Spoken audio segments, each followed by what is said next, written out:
Hello, hello, everyone, and welcome to Pineapples and Checkers. We'll be doing more background work today. Um, just for the record, I may not be talking as much this time. Uh, I hope that's okay. I kind of dried my throat out last time. Um, we will be resizing some stuff in this background because I messed up a little bit. But we're gonna give people a few more minutes to kind of get in if anybody else is gonna join, and then we will uh, go through. So let's give everybody about 5 minutes to get in. That'll put us at 3:03 starting. Let me get my music going.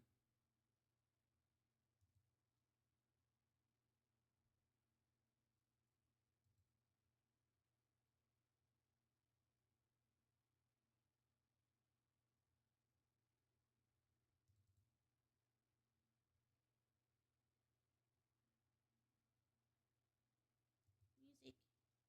Hello.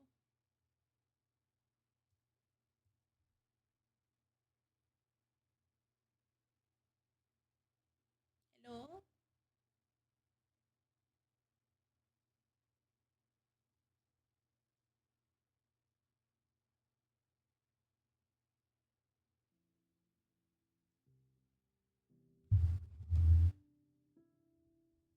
Here we go.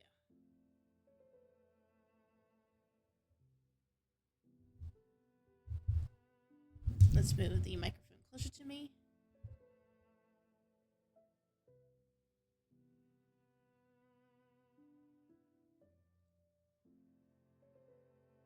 Hey, Jasari, can you let me know if my fan is? You can hear my fan in the background.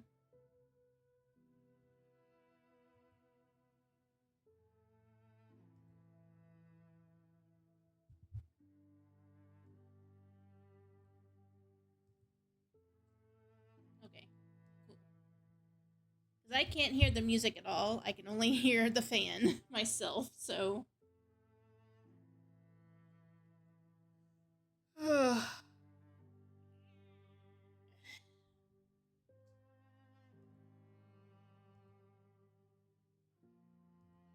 Oh, and we have reference materials this time, so let me get those up. I do have that now.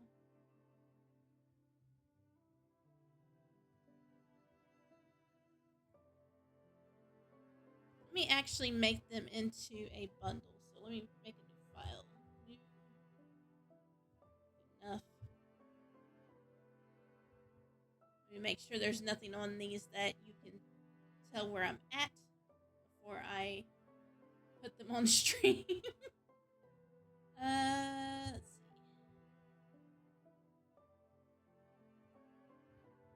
Because I figured out that they were actually taken on my camera, so that is why they were not on my phone.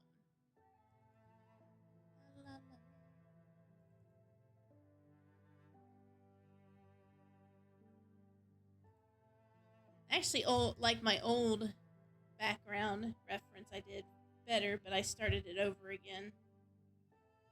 I don't like that the art table is out of frame. So,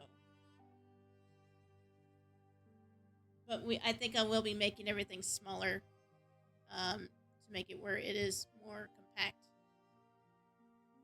And then we will mess with the perspective a bit more after that. References. References.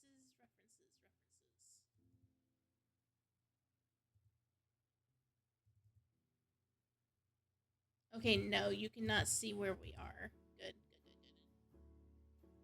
All right. We have a reference of, like I said, they are a mess because we were trying to get everything going. This is when I first got into the room. This is all my sewing stuff. Most of it is on walls now. So please forgive my references uh, being a mess at the moment. I promise you they are not always like this. So the table is moved around now. Oh, I guess it's not. No, never mind. It is not. It is still like this. Just it's been turned. We're gonna Control A, Control C, and paste it into here. Hello. Control A, Control C, Control V. Thank you. Control T. Resize that.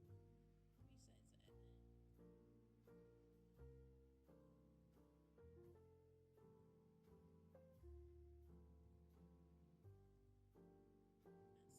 Okay, and we'll bring in a picture of the easel. A couple pictures of the easel. And what's this?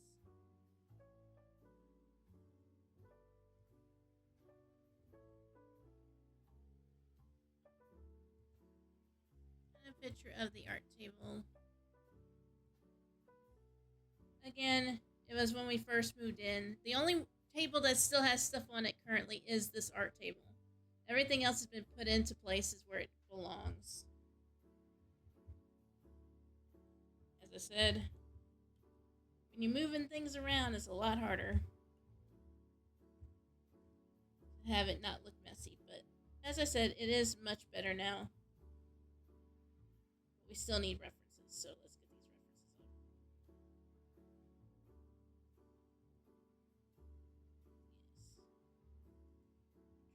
Yes.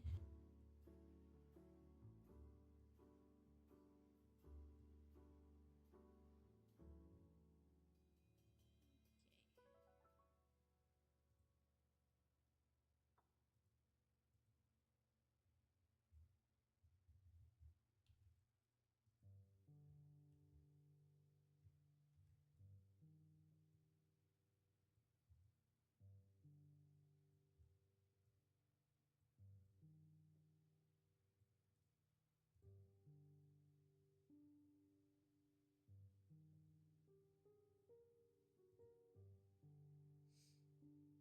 Okay.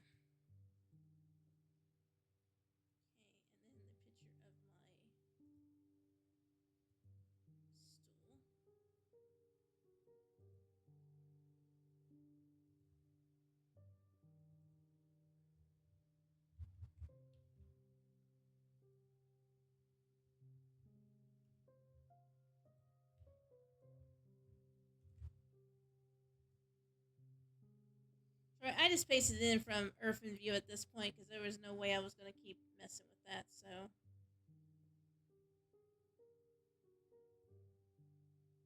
let's get some cutouts going.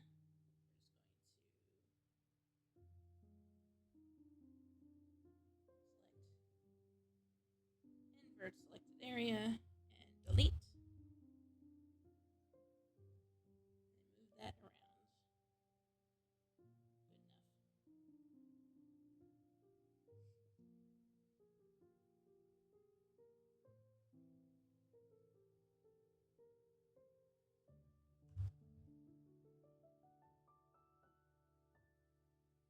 That should be everything that is in the picture currently.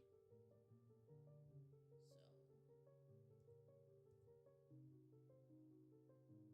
hi Silver Throne, how you doing? Welcome in. I am putting my references together so that they're where I can get them. Pardon the mess on these. Like I said in a few minutes ago, they do not have this stuff on them anymore. They are completely cleared off except for the sewing machine. The art table is still a mess, but it's because we need to hang some stuff up still. No. I am much more organized than this in my art room. We are not going to say otherwise.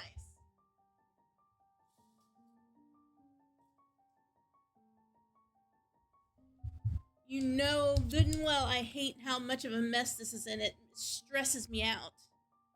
So I want to start getting stuff up where we can get it moved around. No, I don't like this. I don't like it. This is why I haven't done anything yet. like traditional because I'm so stressed out by how unorganized my room is at the moment.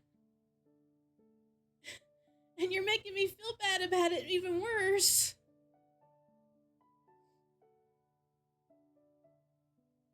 This is not normal artist trash.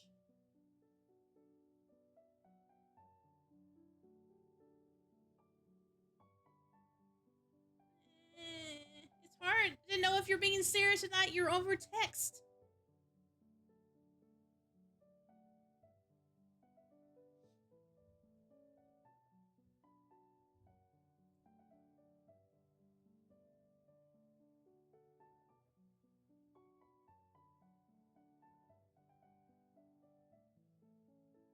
We're gonna call this background reference.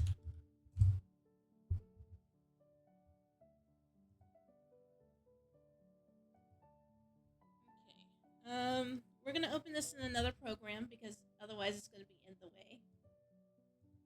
So don't worry, I will let people see the program once I pull it up. I am going to oh wait, I need to change that to a pink file.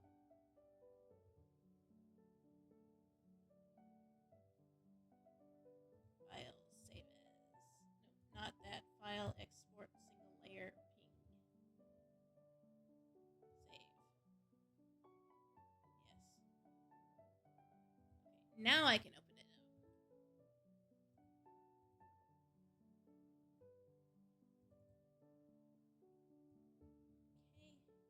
Okay, and then we will ask. We'll add this another source.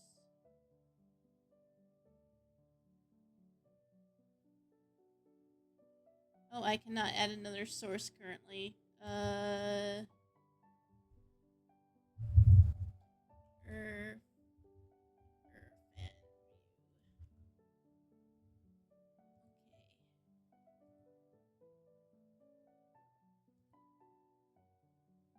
There we go. No, we don't want to capture cursor.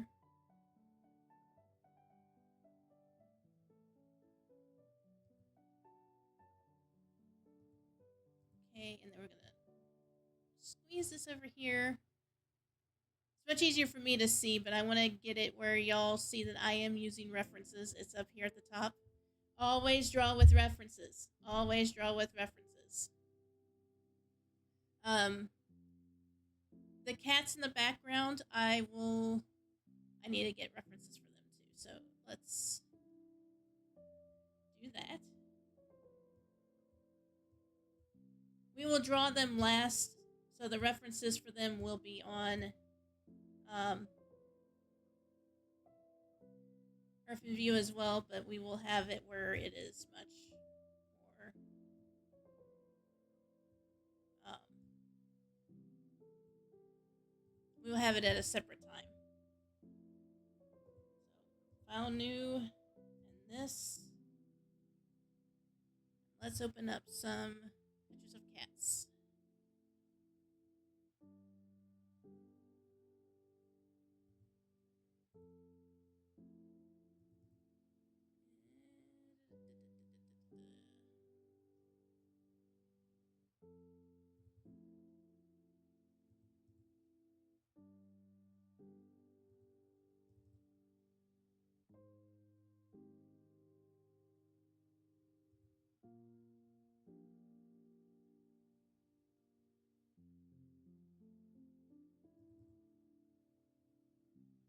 Oh, that is so fuzzy.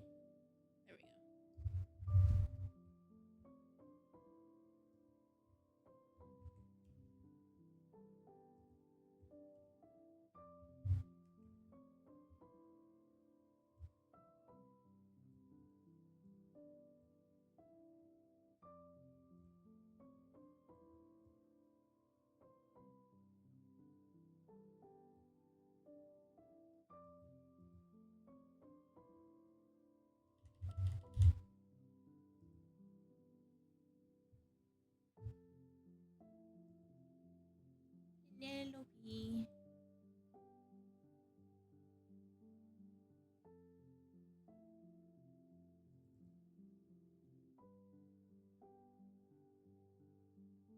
And I forgot how bad these images were that we took.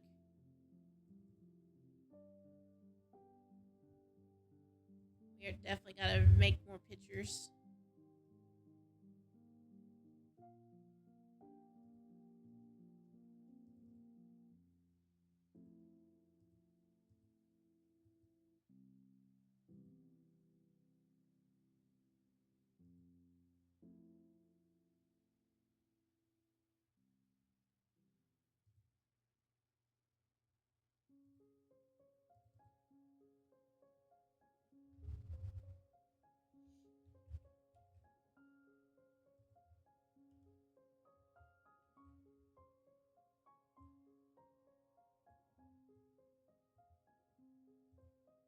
Since we're making these all 30%, let's go with that.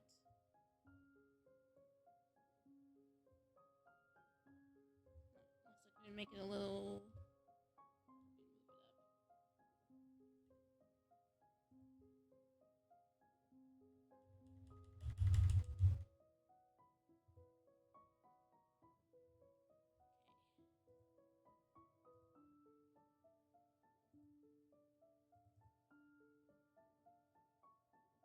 I really need to adjust the color on this one, so edit, tonal correction,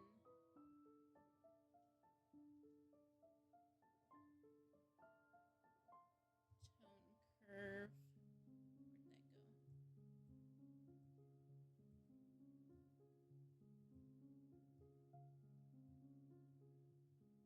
Where'd that go?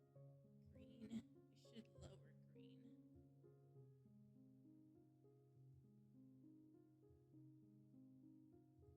And the red needs to be lowered as well.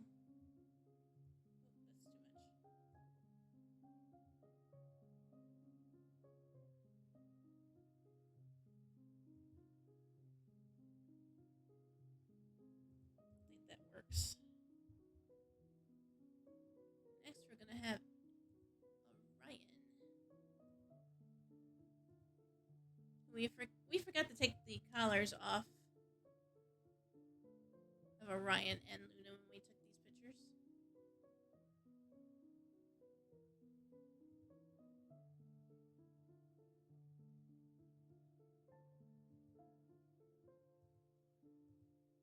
Realized we never got. Oh, there we go. We have to take 2 images for these because I only have a side and a back for Orion, which means we got to combine. So we got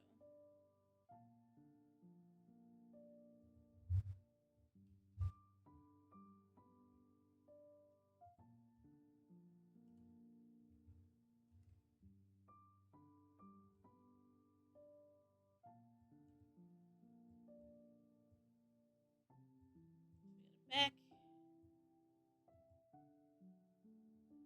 and then we need the side picture.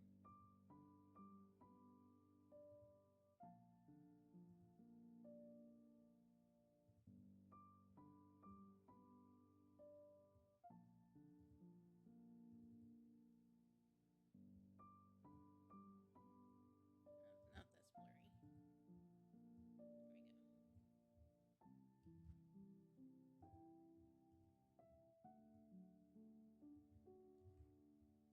There we go.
I'll do color adjustments on these in just a moment. Just wanted to get them done first.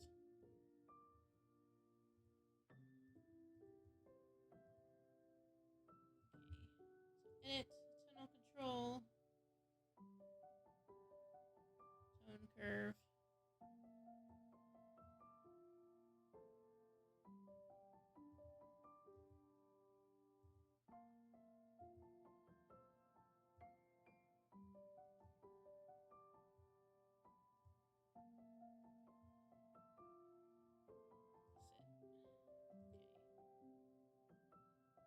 Green first.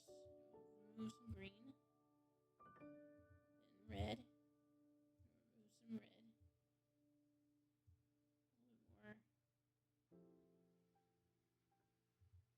Then RBG. This should make it lighter. This way. There we go. Okay, good. And then Orion. Edit tonal correction and tone curve. Get out some green. And then get out some red. And then make it lighter.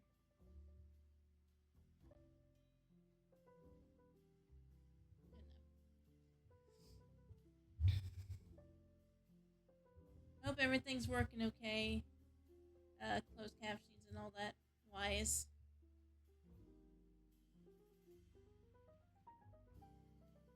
Let's see. And we need the bunny.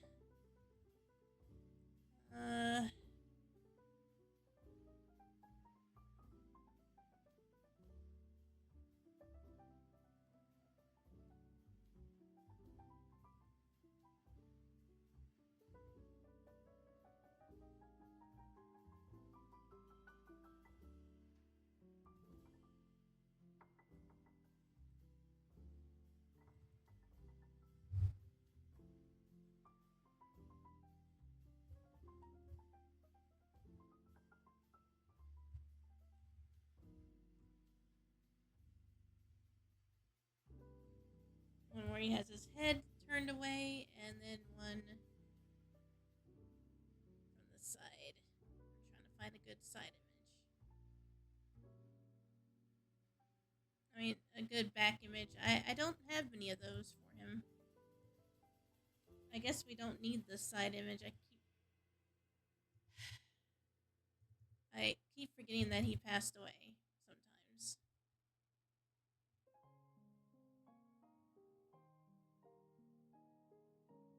Makes me sad.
Think of me. You bored? I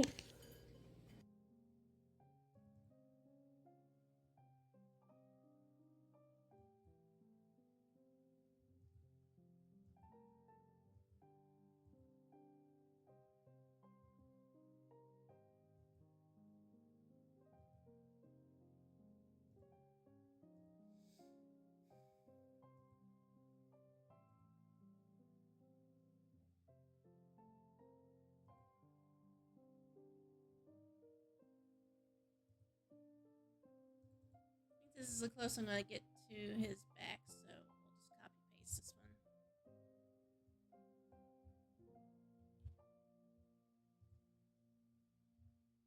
We'll just do two pictures so that we have a good idea about his coloring and stuff.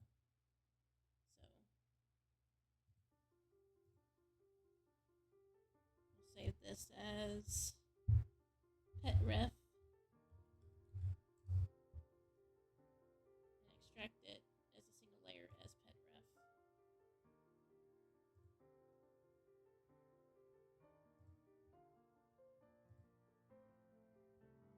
And you know what? I think I'll go ahead and open it up with the other one. I'll try to get it up on the screen for y'all so that we have both of them up here.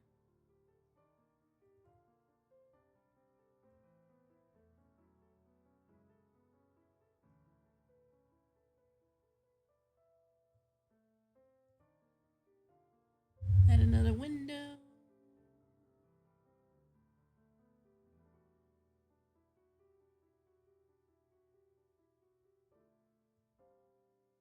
Let's get you down here, please.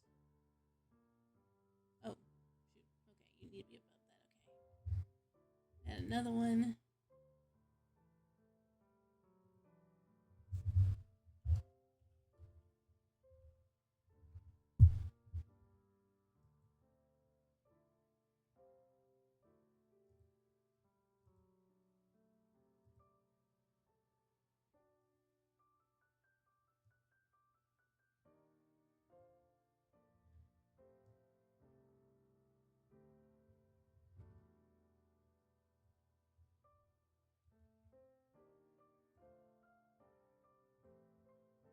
We'll move this one over.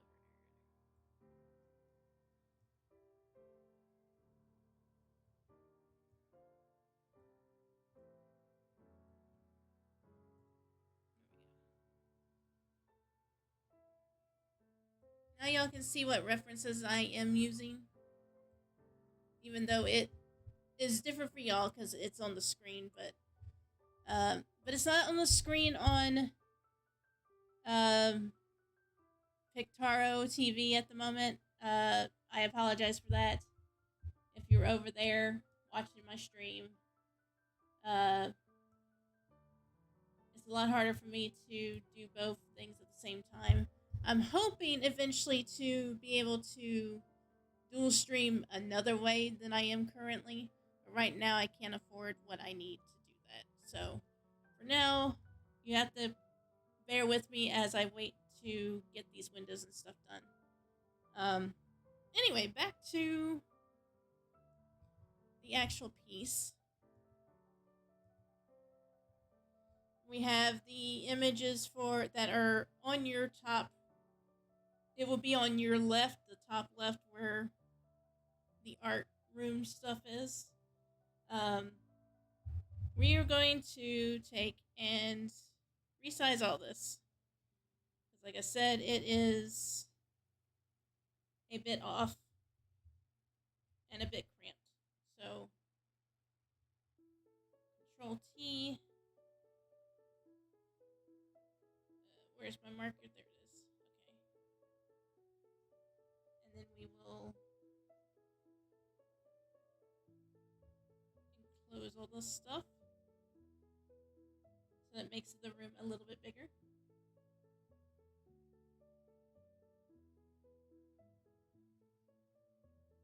But it also means we're going to have to redraw a few things.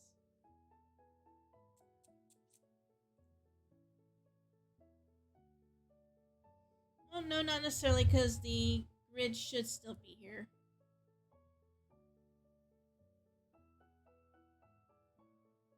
Yeah, the grid is still here. Alright.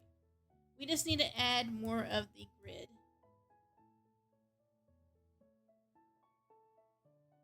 No, we don't even need to do that. Okay. So everything is fine. I will probably move things outward, though. Oh, this is so frustrating. I should have done this to start with.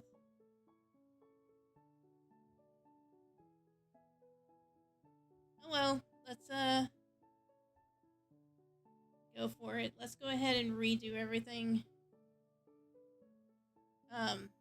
At least bench-wise. So let's go ahead and resketch those. Luckily, they are on a different layer.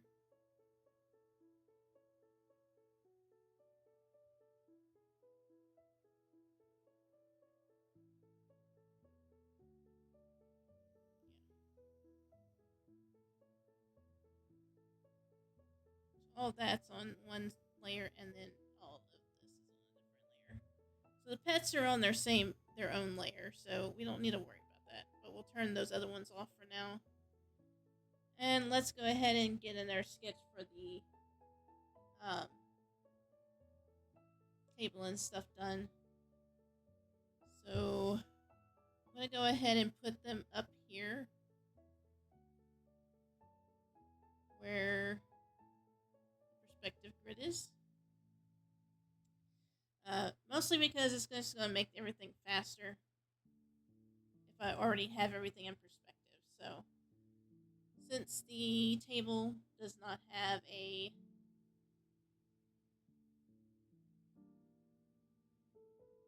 table is not like I thought it was, we're going to go ahead and do this and make it against the wall.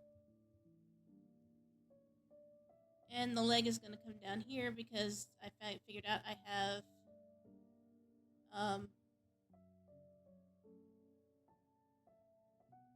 regular legs on my table, not the curved ones. The problem was the original reference I had was from my original art table, which does have it does have the curved arms on it, but this new table does not. So we are not going to dwell on that any. Just know that I had a different art table at one point. The other one broke, and we had to get a new one. And I had just forgotten that this one was not the same. So that was not me trying to deceive people about which one I had. It was just a mistake.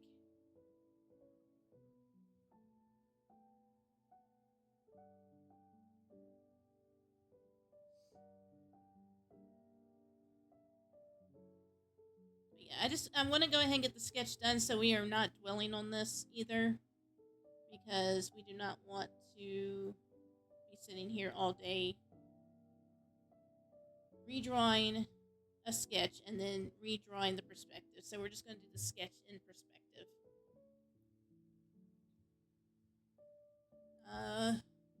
Let's see. We're also going to make sure all these are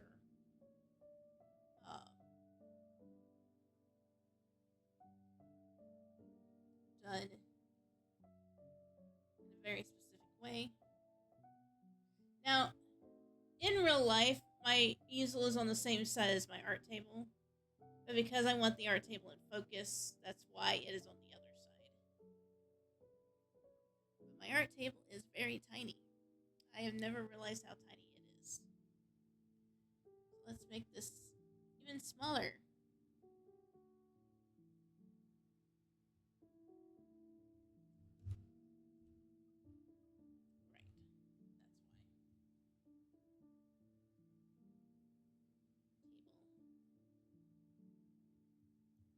Tiny table.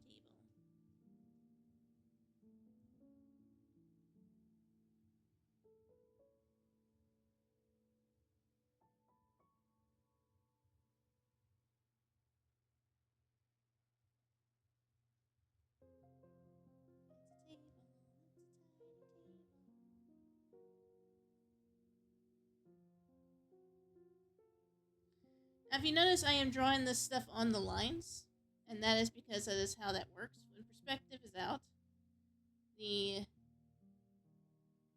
certain lines will line up compared to others.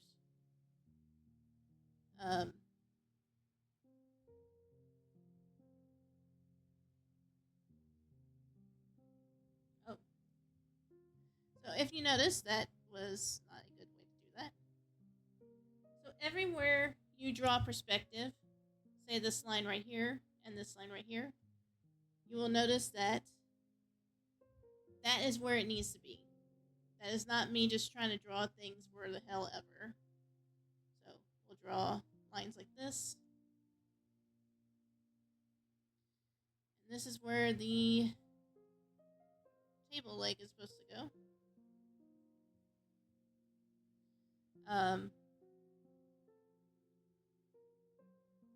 But as perspective goes through, perspective comes, uh, the perspective ends up being a bit more.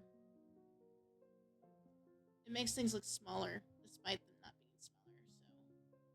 So, and of course, you're gonna be able to see the top of the leg a bit more over there as well. So let's go ahead and put some glue here where the actual table leg is.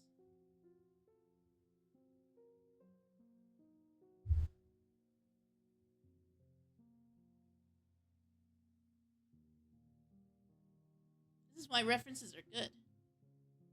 References make sure everything is correct. And then we will make the table black because that way it stands out.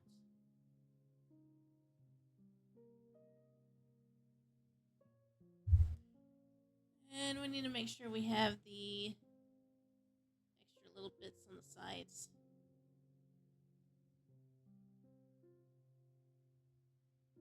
For all the little trinkets here. And the one on the other side, which you're not going to see as much of because it is going to be on the other side. Trinket goes here. Alright, and then we have the little box drawer set that is here.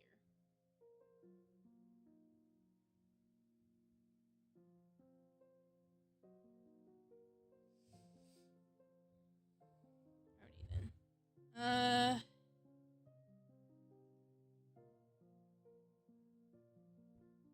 The window will be here.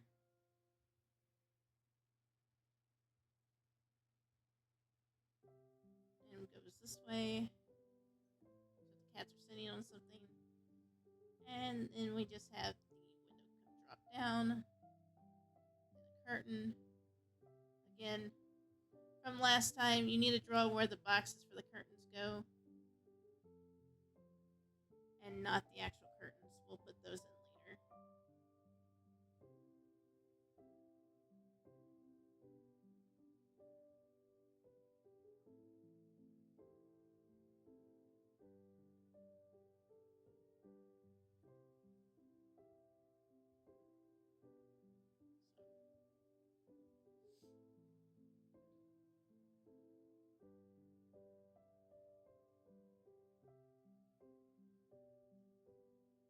And what we'll put on this side, I think I'm going to go ahead and put a bookshelf so that we can put books here.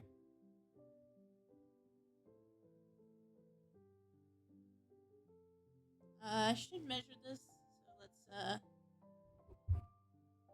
add a nice little line tool. No. Line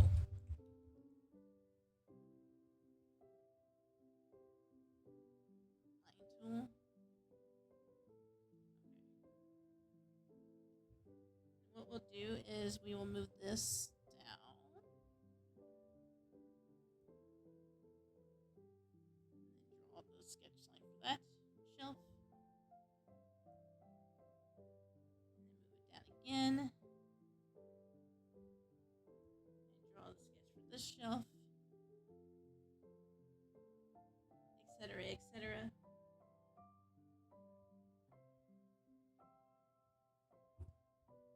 Until we have all the shelves we want.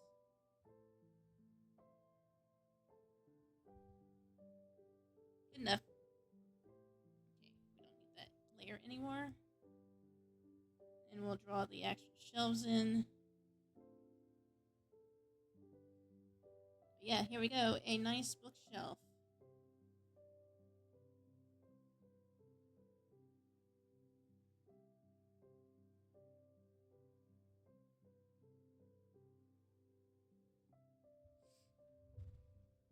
Will be put right there. And let's go ahead and redraw the sewing table, which will overwrite some of this stuff. So why did I not take a picture of this? did I not open it properly?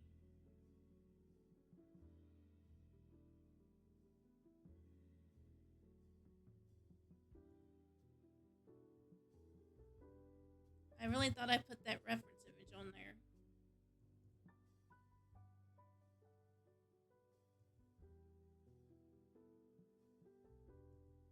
Oh, that's because it is not from the correct angle. That's why. Alrighty then. Luckily, I have the desk right here in front of behind me, so let's go ahead and get it in. It is bigger than the art table, so we will make it bigger than the art table.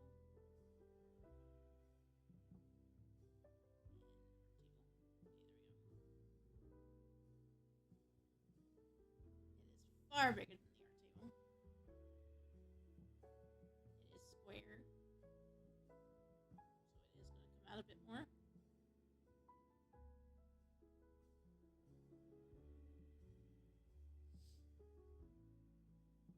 got a lip. Okay.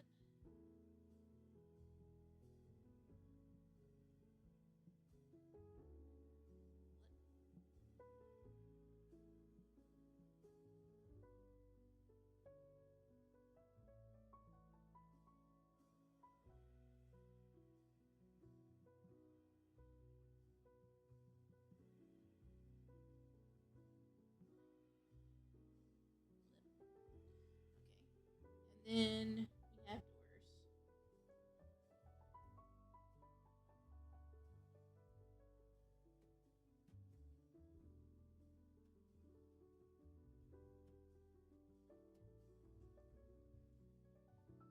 This only comes part of the way over, and then it has a wheel here. Like that. Because it's open space underneath there. Let's just black it out. And then we have a door. This is a door. Got the handle. And then we have where I have not made this big enough.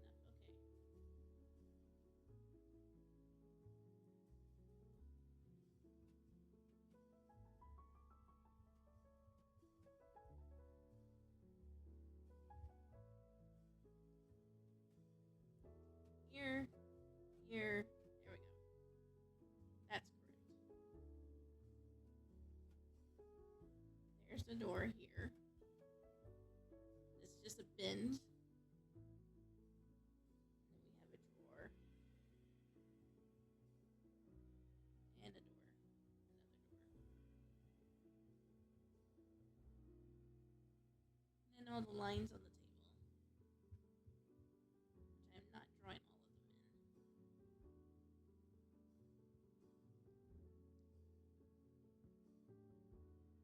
in. And for all I know, I might change this table just to be plain.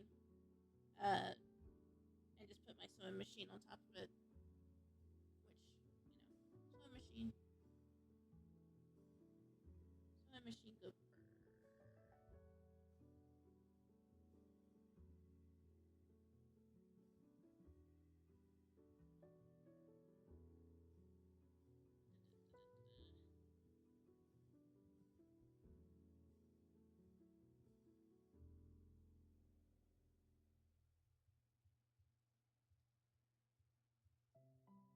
Like I said, I am only drawing the shape because some of this stuff would be a lot more.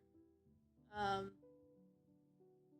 guess it would help if I switched to the right Fugi. I am so sorry for my colorblind viewers. I thought I had switched it out. I am so sorry.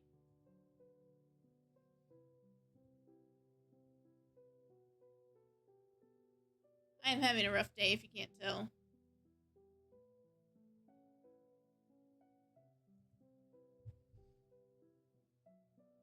I had a doctor's appointment earlier, and yeah. This sewing machine is too big.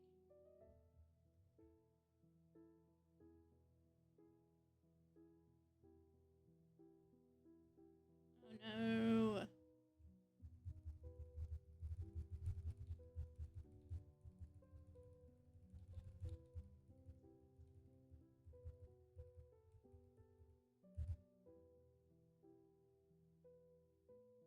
And we have thunder and lightning.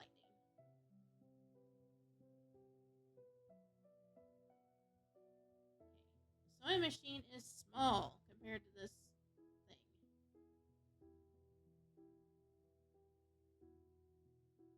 We're just drawing the shape of the sewing machine. We'll go in with details later. I may not even show this as my actual sewing machine. I may just put a generic sewing machine here because that might, cause problems later if I don't.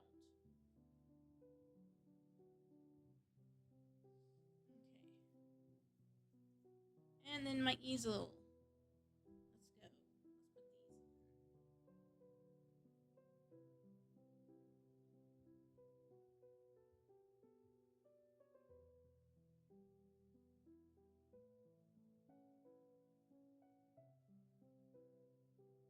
have the box.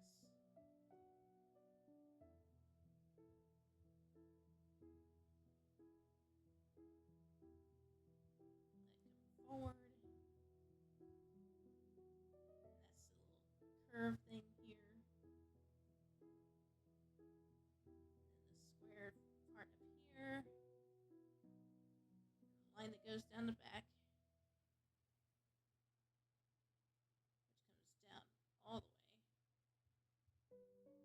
Now what I'm probably going to do with this is I will actually keep it like this, and then when I go to actually draw it in, I am going to lean it back. So do not worry about that. That will get done as well.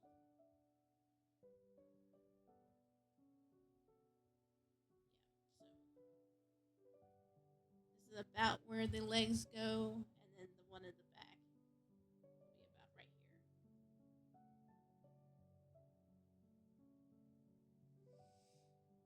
But we will lean. This is in perspective currently, so we will lean it back when we do the actual work for the actual color base. And then the chair that was in the center.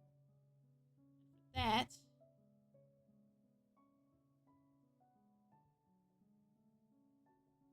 I am going to draw the actual chair, and then I will distort the perspective once we go to put it in.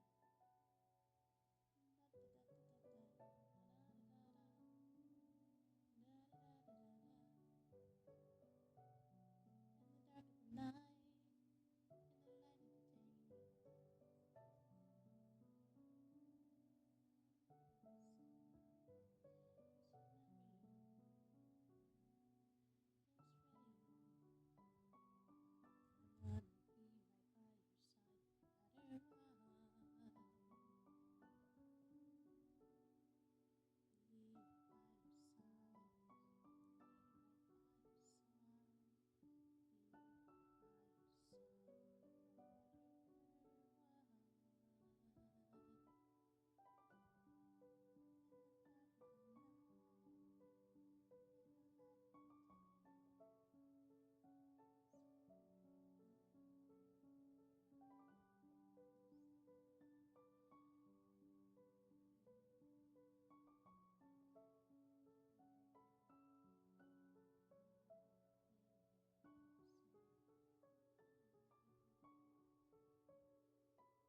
Now, the funny thing about perspective is some things have different perspective than others.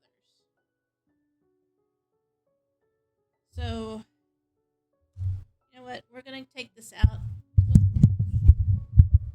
Sorry about that.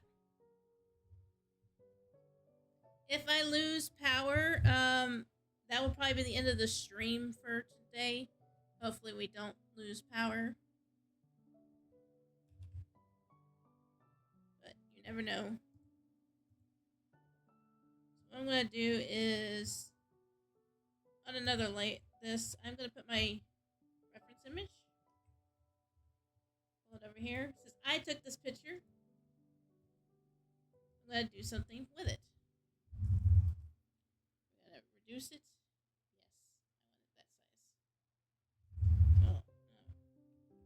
Yes, I wanted that size. Oh, no. Maybe a little bit bigger.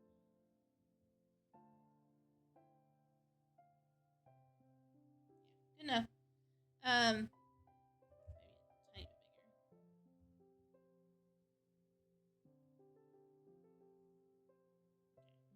bigger.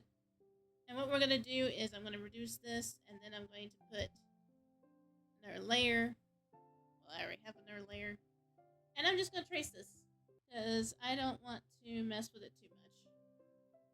It's my image.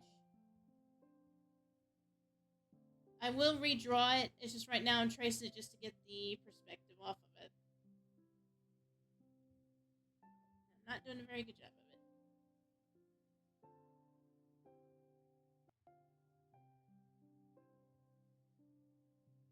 I don't feel like putting a second perspective tool down. I just want the perspective from this actual chair because I like it.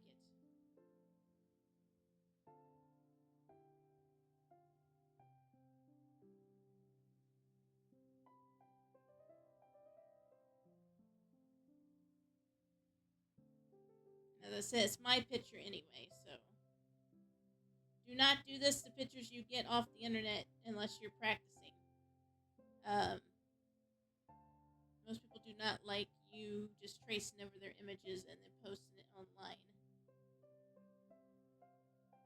It tends to get you a copyright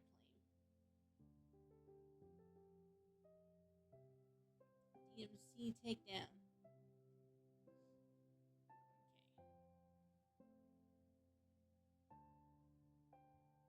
It's not the best picture, but you know, like I said, it is just here for a reference for the perspective. I will redraw it when I go to draw it.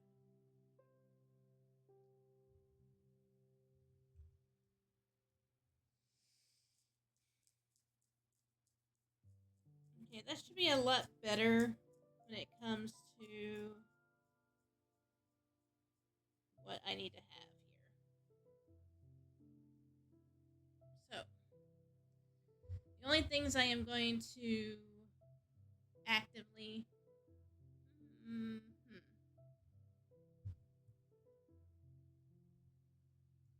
know what? I think I'll do that with I think I'm gonna do this with the easel as well. I don't like what the easel looks like currently.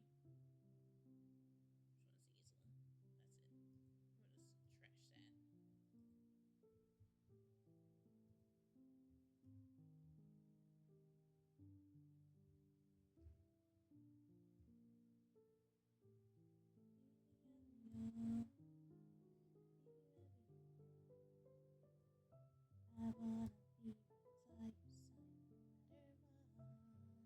I'm gonna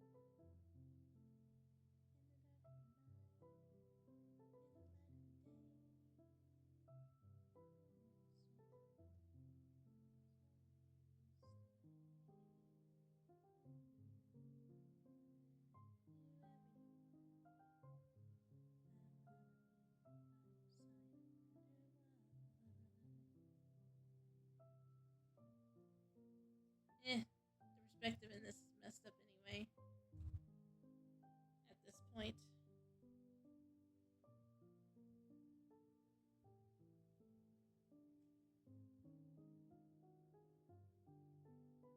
Not on everything. Everything is fine. Just perspective is complicated. And perspective is not as generalized and easy as some people make it out to be. It is technical and it is frustrating sometimes. But I wanted to make sure that I did a perspective stream because it is one of those things that it's good to know how to do. And I do know how to do perspective. It's just, as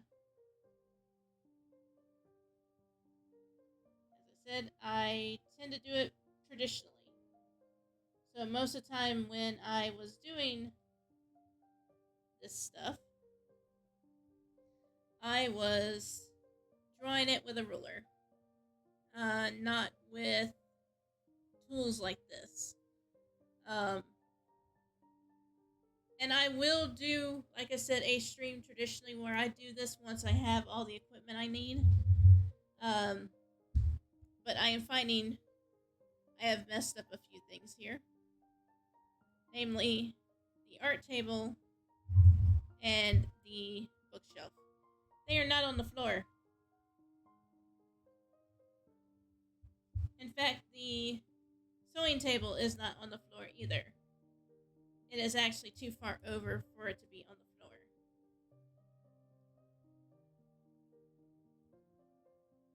So we will fix this. We're going to take this. And we're going to move it over until it is actually on the floor. Just about right there. As you can see, the perspective has been messed up now. So we will reduce this, which unfortunately reduces the... No, you know what? We're going to move that back. We're going to control X and control V onto a different layer. Okay, now we will move it over until it's on the floor. See, here's our wall line right here. This is our wall. We need to make sure that it is not against the wall. Well, we need to make sure it's against the wall, but not that close. Not where it's part of the wall. Okay. So, yes, I am going to have to redo the perspective on this. The same with the bookshelf. It is not far enough this way. It needs to come this way as well. That way the back of it is against the wall and not the front. And the same thing is going to go with this. It needs to come forward.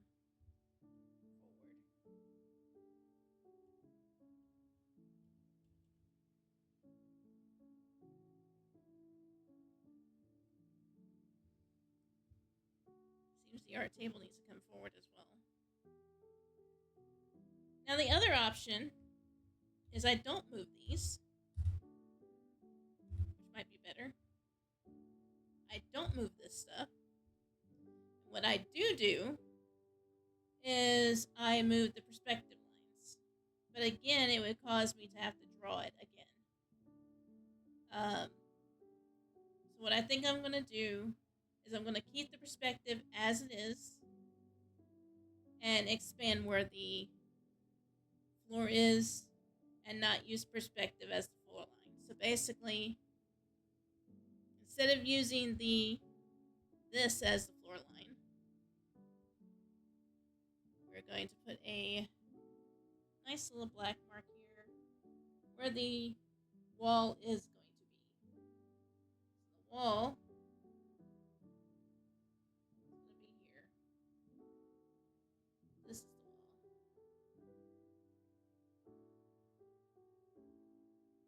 That is the wall. And it'll stop about right here. Stop here. Here. Okay. Since we moved it over,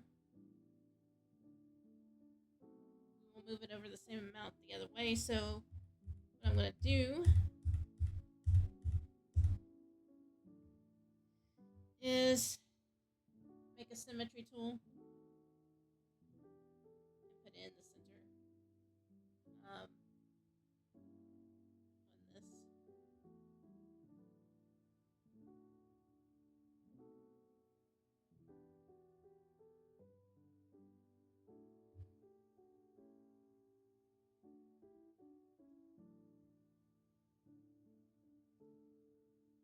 where the center of this is.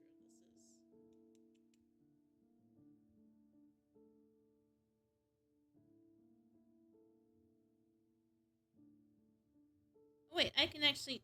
Why did I do that? I always forget that I can actually just select this and tell it to go to the center. And then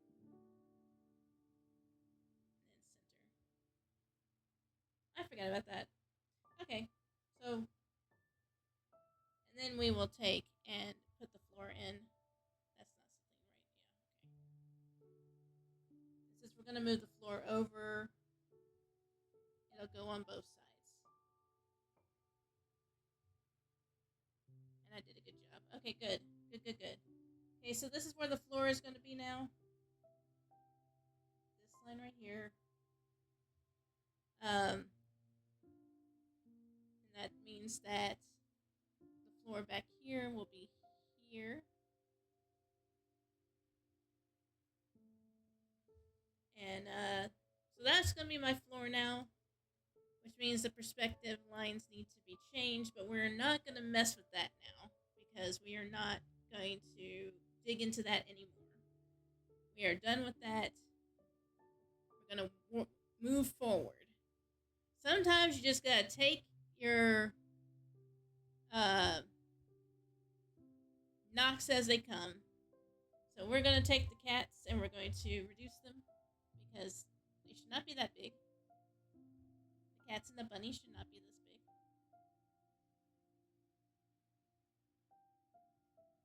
We'll move them down. Okay. And then we will move the bench for the window down.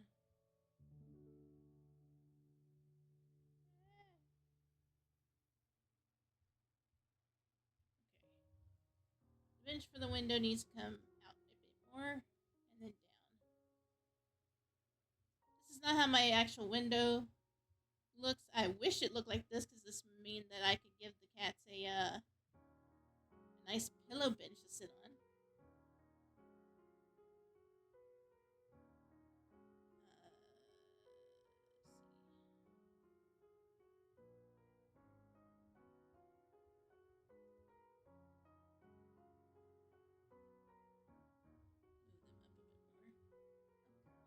Move the layer, please. There we go.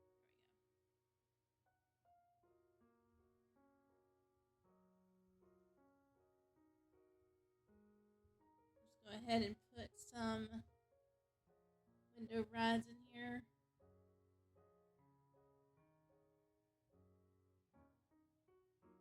I don't know what to do outside because that's I guess I can just put a tree out here. A nice little branchy tree thing that they're looking at. I might just put a night sky out here. I'll put a moon up here. Sounds like a good idea to me.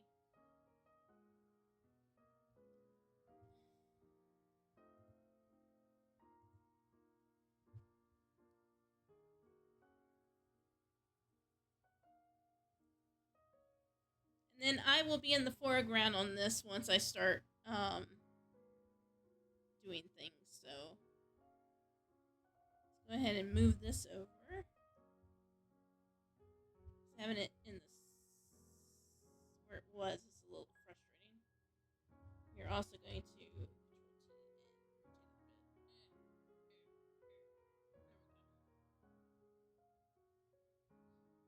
and then we will move this.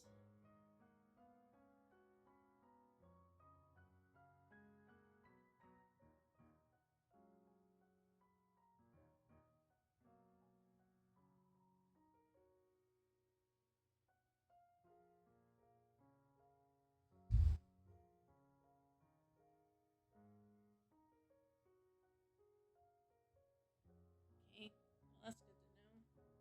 We have put the legs for this a little bit too far that way. They should be here.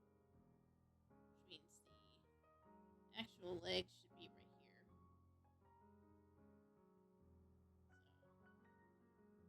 So he messed up a little bit. Alright. Just go ahead and erase that.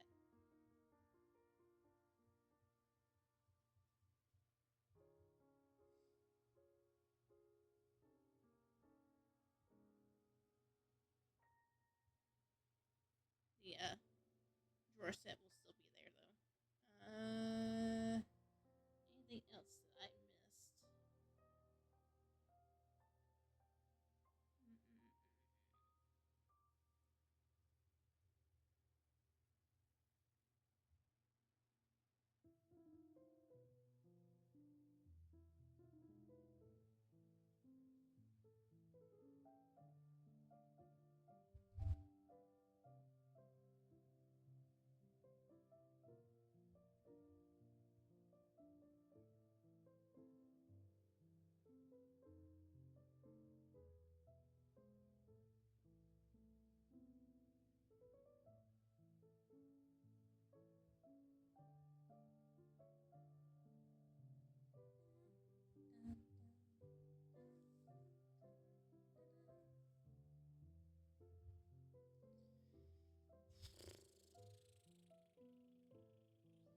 already been an hour.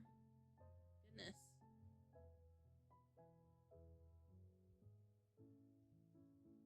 Alright then.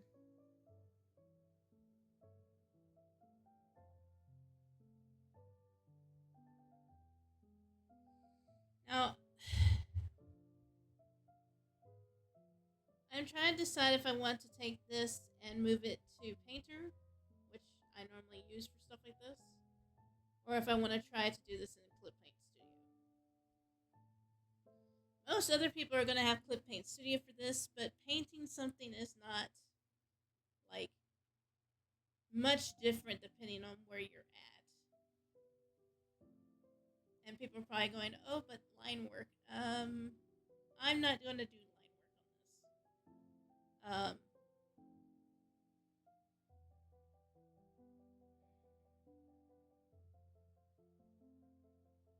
Which does mean, yes, some of it's going to be rough, which is why I did the perspective.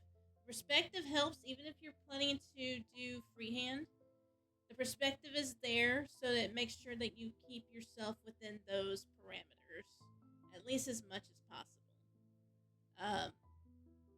So even if I'm up here on this clean layer that has no perspective, and I decide, we're going to reduce that a bit, and I decide to come over here and draw this bookshelf with a paint brush instead. So here, a round mixing brush will go for that. And I start painting it. I have at least a rough idea of where this is going.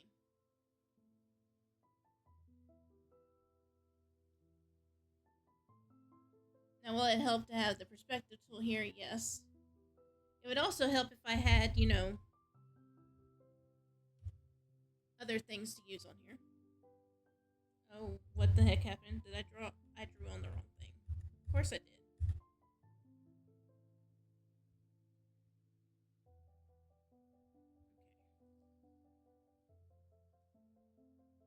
So in most programs, when you hit Shift, you can actually do a straight line. In DALL-E, not with this. Fun. Oh, it still does it. What is... Okay, of course. Why is it going over there? I don't understand.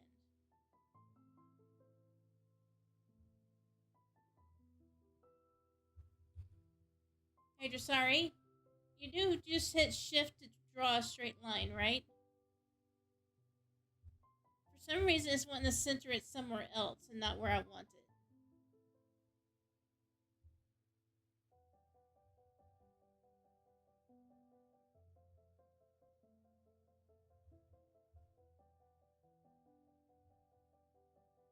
I guess that's why. Oh, I was wondering how to do a straight line, but it looks like you have to actually, put something there and then draw the line. I thought I'd be able to, just draw the line straight, but you have to actually have a point for it. Yeah, I held Shift, but see, it's making the point up there where I last had the brush. For some reason, it is not letting me draw it over here. Yeah, see, that's the problem.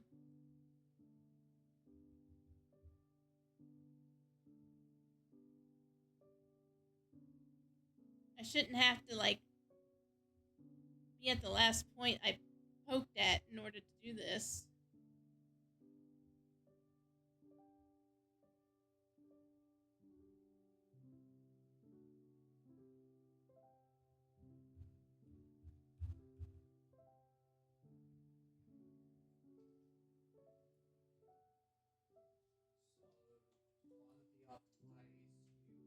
Do it, go to your tool options here,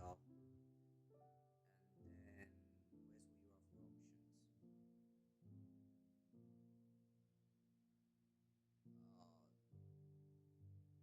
No, you want the... Why does So clicking on that doesn't. I don't have EX. I have Pro. Seriously? So you don't have all of those extra options over here, like the correction option? Correction option is here. Yeah, that's what I wanted. So what you want to do is it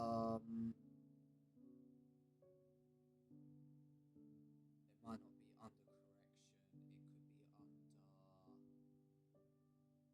under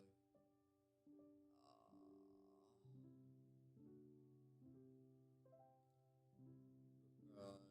Stroke.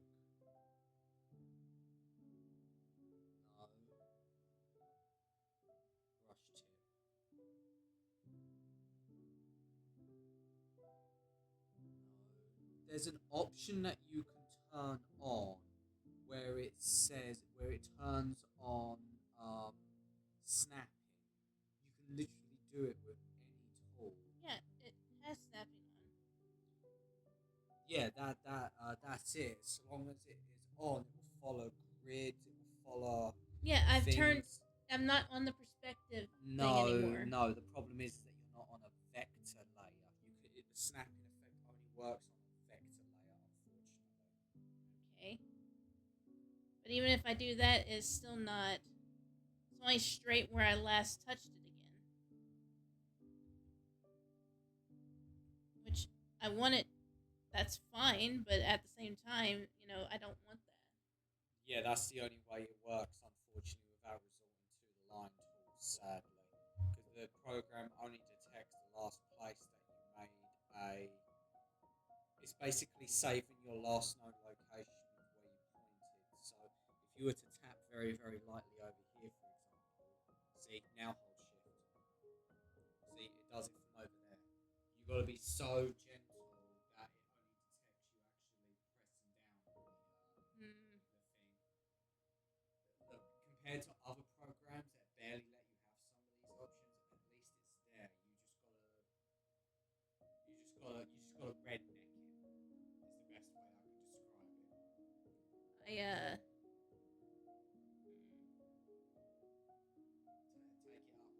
You good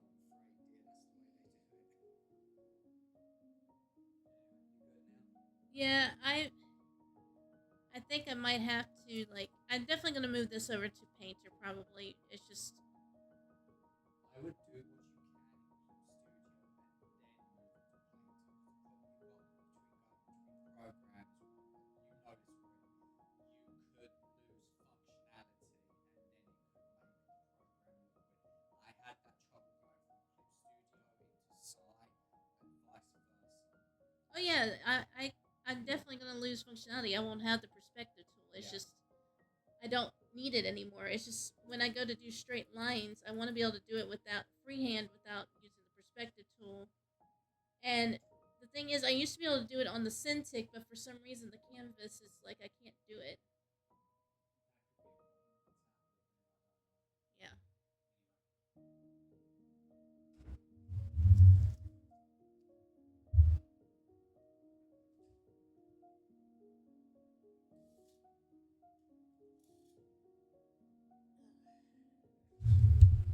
Yeah. Sorry about that. So it seems like I will be moving this out of Clip Paint Studio.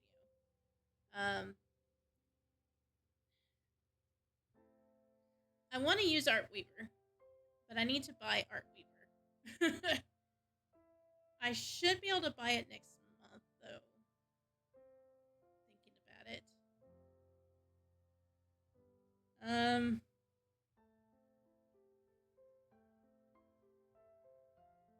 That does mean that I will not be able to move everything over this time. Now, Artweaver is basically a cheaper and lighter weight version of Painter. I like how it works. I like how the brushes work. I am actually really stoked that they've done such a good job with it. Now, I can use it in limited capacity, currently as it stands. However, I do not want to do that. I want to have full capacity. Um, I can move it to Painter, but Painter is expensive, except for when you get it from like Humble Bumble, which I have issues with Humble Bumble. I won't get into them here, but the other thing that happens is like, you know, not everybody's gonna want to be in a painter style, so but I do paint in a painter style. Um, I will not be doing line work on the background. I will be doing line work on my VTuber model, which I will be starting on after I do my Discord icons. So the background is first, then the Discord icons, and then my VTuber model. The VTuber model will have line work. The icons will have line work. The background is not going to have line work. Trying to think of the best way what to do at the moment, because without the program, I don't want to like start this. So I don't want to start on the icons either, because I have a lot of ideas and I need to do sketch work, which I am going to do on stream. It's just a lot of stuff to like punch out without having some kind of like setup for it. So I need to like have the list, have the sketch, already put the layers down and name the layers so that I know what I'm sketching in each one.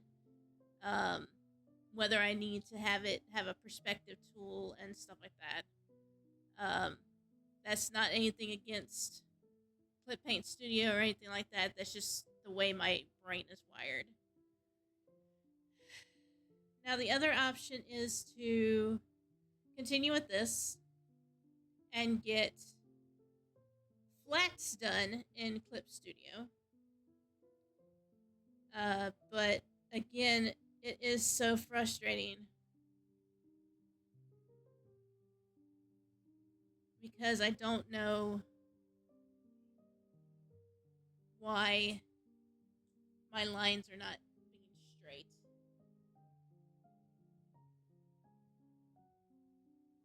Now, I want to make my own brushes as well, because this is not what I want to do. That's another reason I want a Painterly program, is because it actually works like a paint tool. It actually works like something I would have in traditional. Clip Studio has some nice brushes, but they're not what I want. But until then, I can actually show y'all what I was going to do here. So, let's go ahead and make this brown. The bookshelves are black, but we're going to give it a dark brown with a purplish tint to it to start with. Like I said, freehand. It can be mostly straight. I guess with it being free-handed, it's not going to be straight anyway. So it's not a big problem for me. It's just with all the perspective stuff I did, it is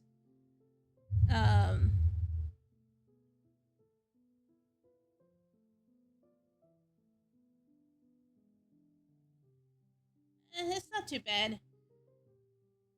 It'll be better if it's in a painter program, in my opinion.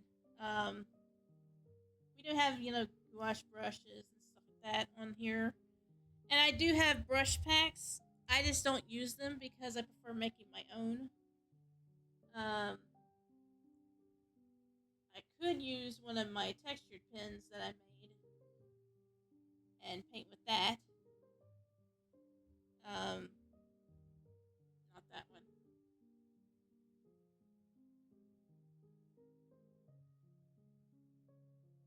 Where did my brush pens go? Ah, here we go. These are my brushes. There we go. I have made fur brushes.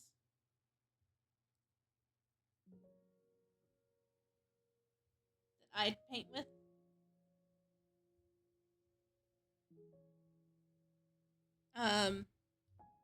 These are what I use on my will be using on my VTuber to kind of get the fur look that I like. I could make a brush. I could make a brush.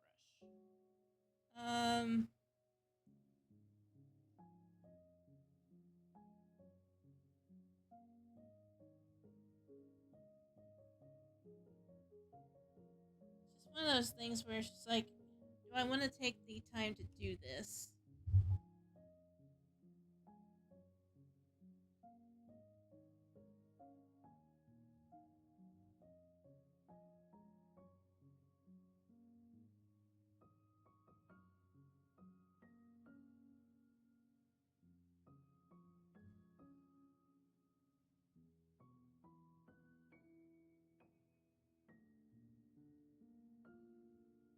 And the brush is thank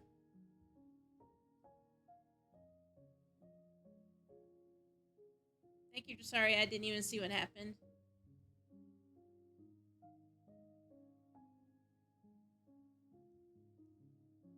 For some reason, my points are not showing up on this.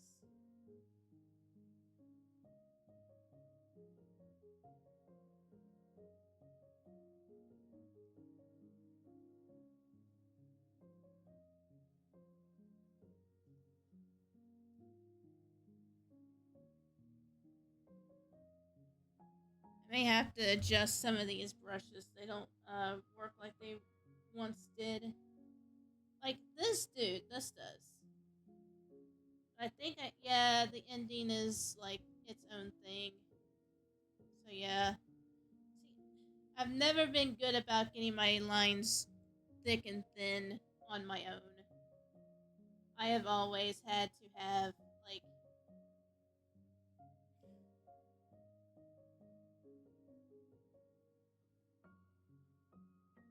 it done for me. I'm not a good line work person. Uh, like this has velocity input. The ending and starting is fine, and I can do it. It's not that I can't do it. I definitely can. It's just not my favorite thing in the world. Yeah, I kind of figured it was a bot.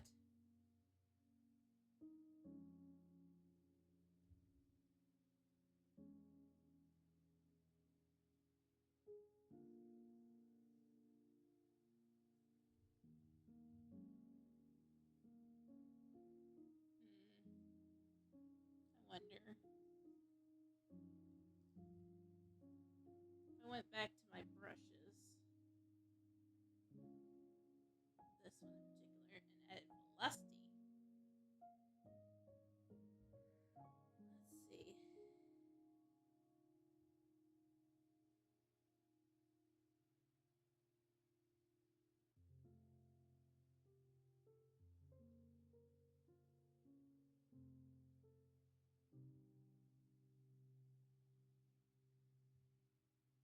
You can't see the windows in my thing.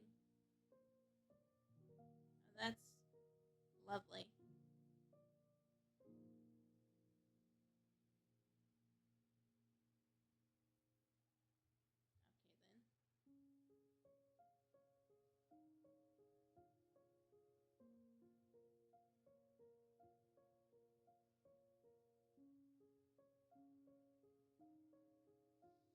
I don't remember how is this done.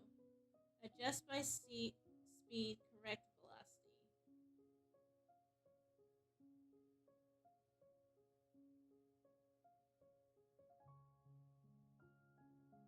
So it's not thickness.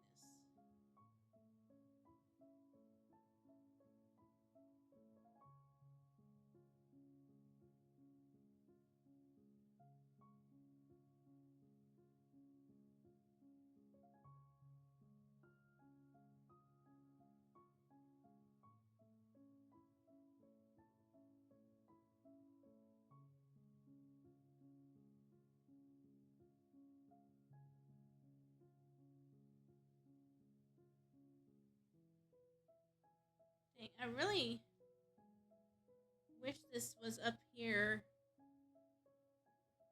where y'all could see what I'm doing.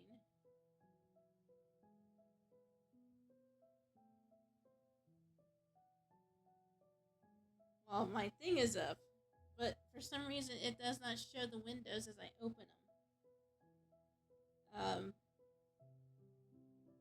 Yeah, even when I do that, it's not showing it. That's annoying.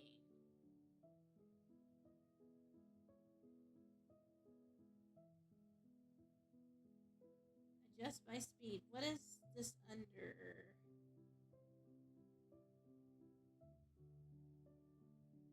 Red velocity input. Okay. I think that might be all I need for that.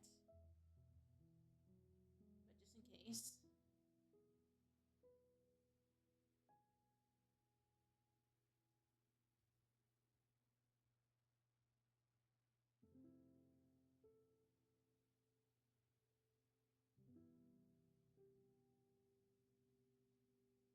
Adjust by speed. Oh, there we go. So I guess I could make brushes. I could show people how to make brushes while I'm doing this. Alright, we'll do that. So let's open one of my old brushes. If I can get it open.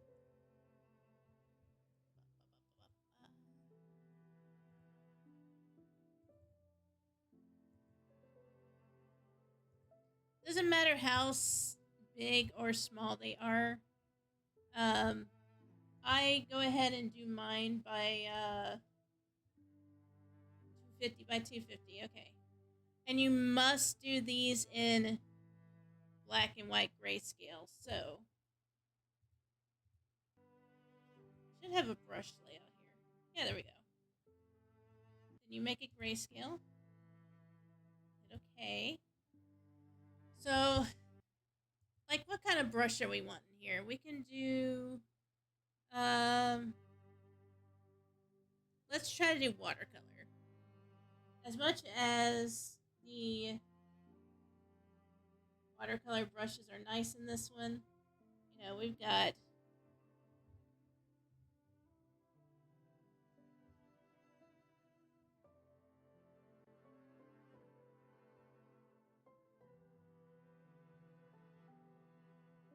we have this lovely, you know, watercolor brush here. Why are you coloring in black and white? We are not on a black and white thing.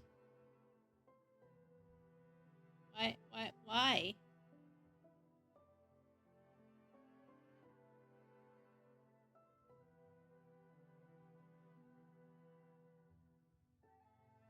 Oh, come on. Are you serious?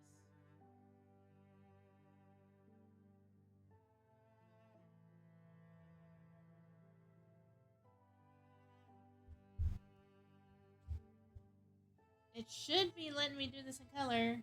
Hello? Clip Studio? This is in color. It's not this one, which is in black and white. Maybe it's because I have it open in black and white.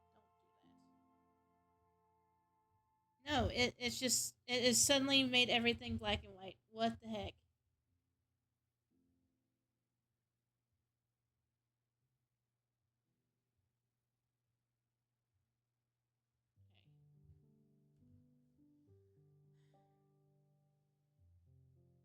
Much as I like the watercolor brushes in this, they don't have any kind of tonal, like, change or anything. It is very dot dot dot dot dot dot. I bet if I look at it in settings,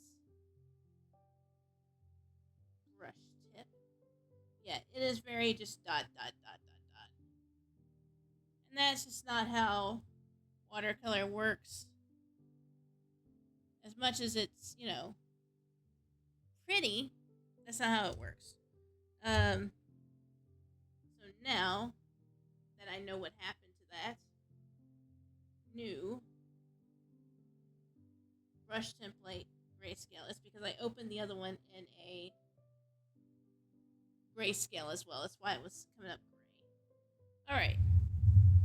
Now I usually start with white and do my brushes in this. So I will do the brushes in black first.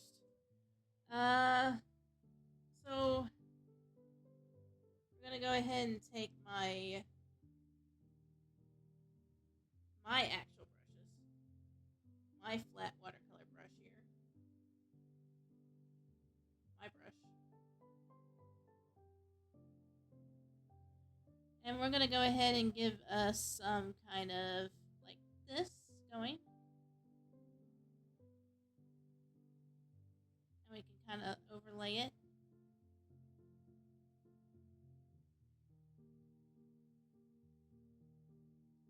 Kind of get a nice brush texture.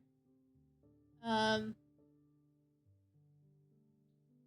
other option I could do is that's too far up. The other option I could do is, making it a bunch of dots. But let's go ahead and try this first, and let's get some gray in here. That way we got something going on here that gets it lighter.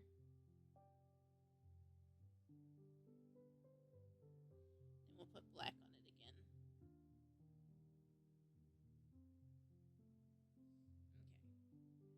This is probably not going to make a good brush. So, just a warning there. I'm going to file save as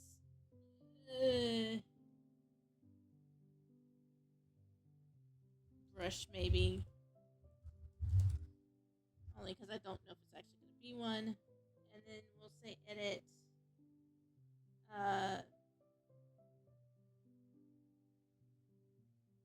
Export.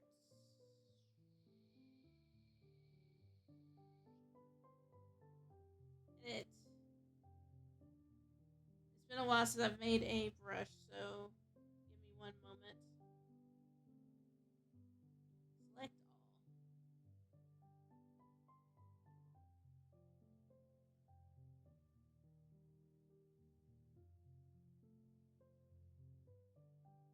There's a register thing. Where is it at?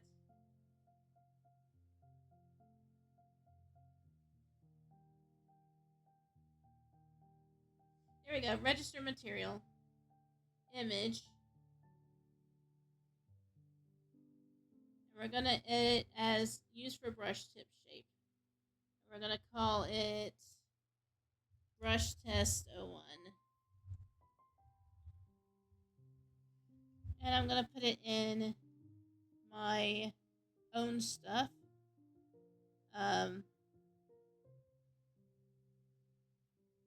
Just going to put it in the main folder because right now it's just a test. Okay.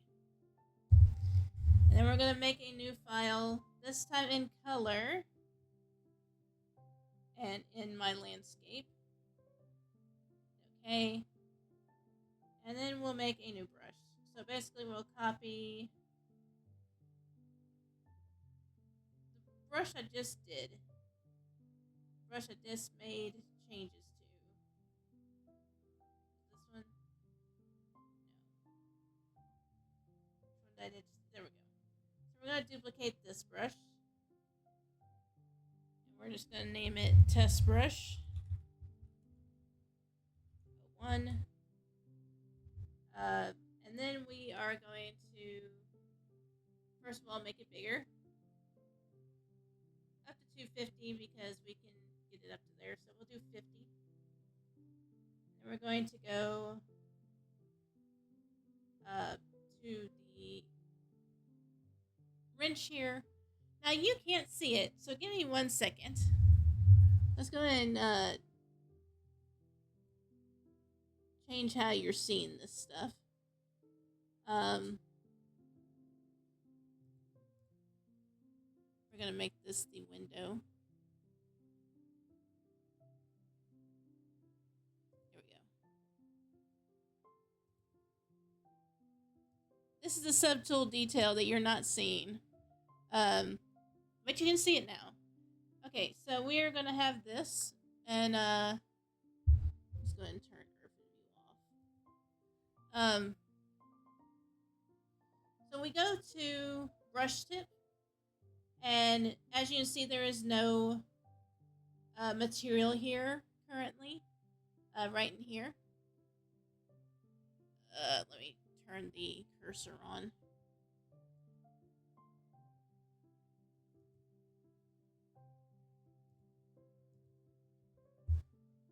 Here's the cursor. So up here we have the tip shape. If we go here, where it's really not wanting to show my cursor tip, is it? So there's this thing that says add brush tip shape, so we're going to go there. And then we are going to search here for brush test, and hit OK. So we've just added a brush tip to this. And though it is, it's not being the best, but that's fine. So let's take the thickness down. I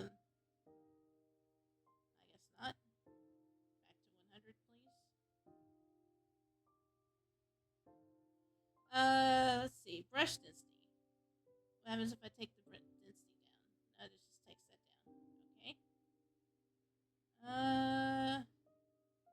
Like I said, it's probably not going to do a lot because this is very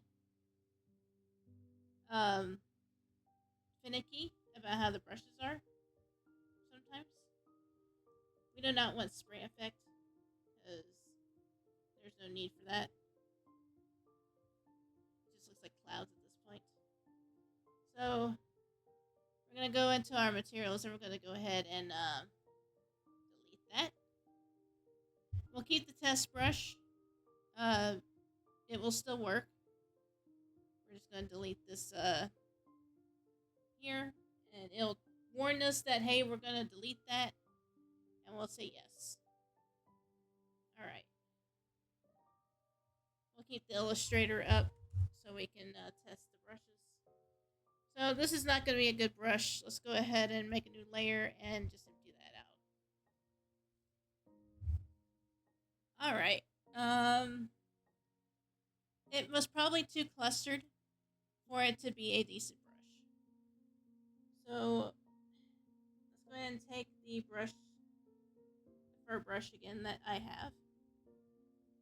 We'll make the smaller one, level 31. And instead of doing that, which, if you want to know what I did with this brush, subtool settings, not subtool, we'll go into this, and the texture is, the brush tip is this. So when I made this a while back, it is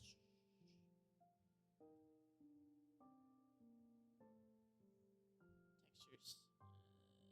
It is this texture here at the bottom. You can't see it because of Vesper. One moment.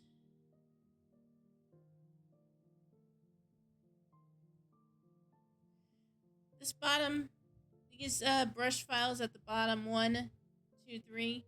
The first one didn't do very well because it was too clustered. Now the second one did okay, and the third one did okay. Both of them are used in the fur brushes I have. Now this is before Clip Studio added a second brush tip, so I could probably go through and add some more stuff to it, but we'll deal with that another time. So again, we're going to go into the brush.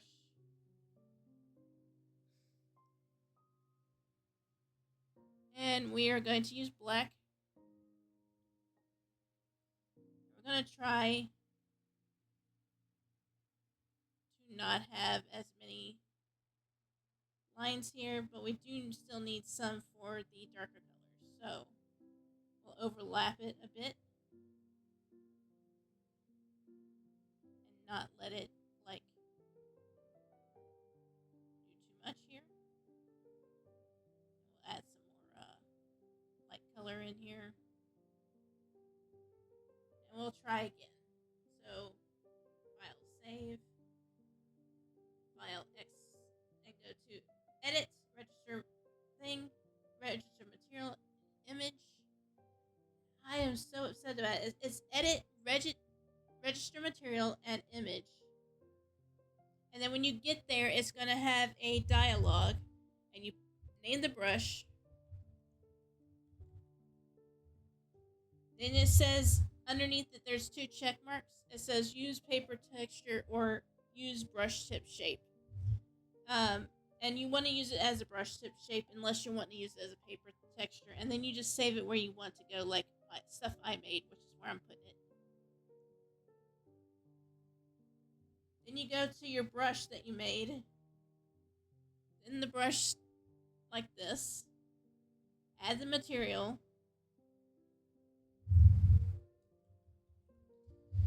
I think I'm going to have to work in window mode next time. But I'm adding the brush test 02 here as the texture. Now as you can see, because I still have the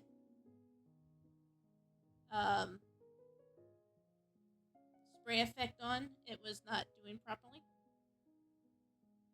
Now if I make this bigger, you should be able to see the texture lines now.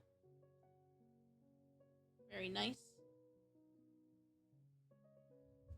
Okay. Now we're going to add a watercolor effect, basically. So we're going to go down to watercolor edge. We're going to add a watercolor edge.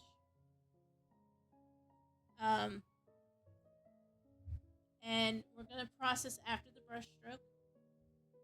You want the opacity to be at least a little higher.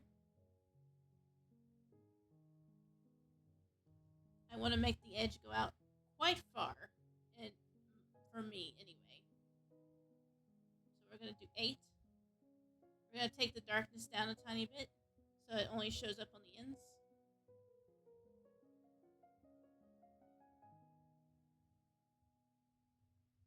Actually, I don't want that at all. Let's go ahead and take it down some more. So you have this. It's going to act like a watercolor because it's going to spread the edge. I'm going to let it go out a bit more. There we go. You'll probably be able to see it a bit more here, especially when I start mixing colors.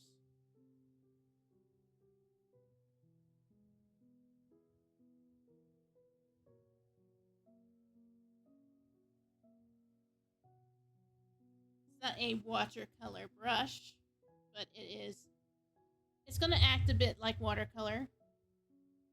So the other thing we're going to do is blur width. And make this up a bit. So now we have another, it's going to work a little bit more like the watercolor. And still have my texture that I have on here. I like the texture.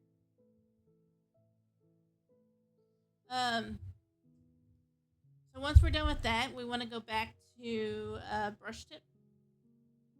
And as you see, there's going to be some stuff here, including how you rotate the brush. You can change that if it's not coming out the way you want. So if you want it to be more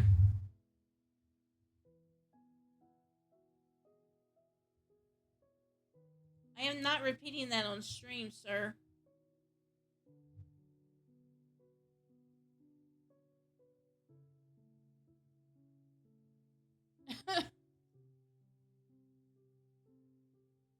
Like I said, you can rotate the angle,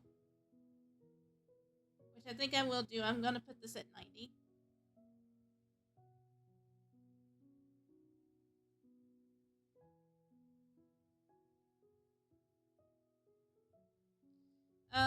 The other thing is you can make this where it rotates with the brush, which I think I would probably prefer. So we're going to go here where this angle thing is right here. and direction of pin. So now, when we do the brush, doesn't matter which way we go, it is still going to paint the way it should.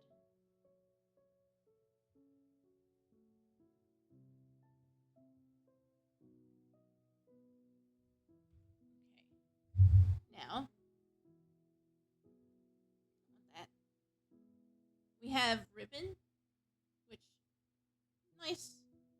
You know, we can get some like nice little fluffy bits here if we really really want to. I have found that this makes a really good like fluff brush. Um, when I use my fur brushes, I have found that they make fluff brushes. My spouse tried to get me to say uh something on stream by using a word that starts with Ben, Ben, and then he had me try to say Dover together with that word.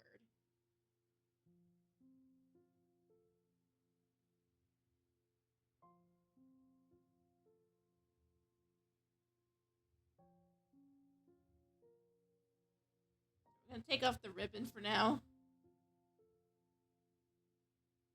Yeah. You can stick your tongue at me all you want. I'm wise to your ways, sir.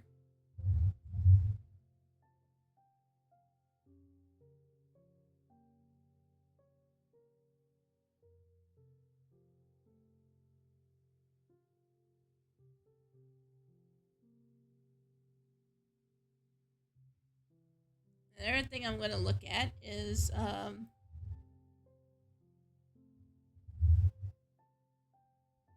texture. You can put a texture underneath. So we are going to we'll just use one of Clip Studios for now because I do not have my own currently. And we're gonna say rough texture. Okay, that's rough paper. As you see, it has made the brush non its opacity is at full now. So we're going to like trash that. Do not want that. Now we can make a dual brush now. And you can apply RPG value, you can add a brush size, you can do a bunch of other stuff with it. So what we're going to do is add in our brush tip. And we'll do the fur brush tip, fur 2, that I made a long time ago. And we're going to make the density a little lower. Not by much. We're going to add a spraying effect on it. And yeah, it does make an effect if you think it wasn't doing anything. And you make it to the brush size. Just to get some nice stuff going on here.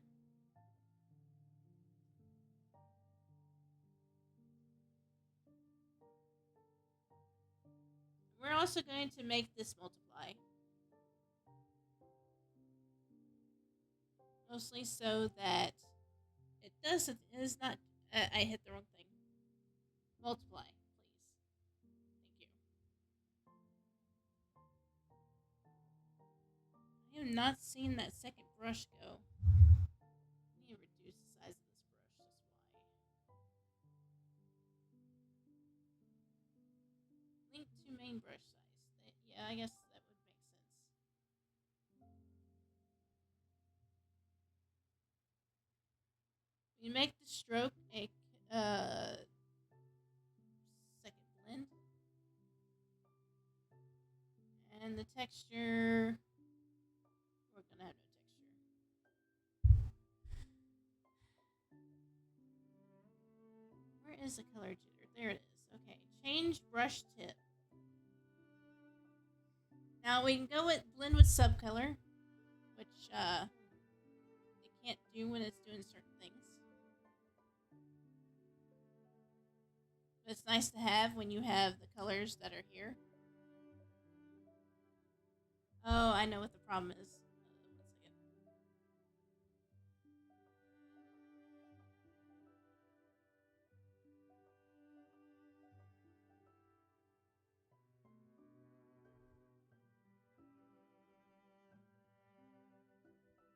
second. Normal, please. Okay, that's. Why is it doing that still? Why? Okay, we're just gonna turn that off then. No, what? Why? Why are you making the brush darker? I have no reason for you to be doing that. Why are you doing that? There's no reason for this.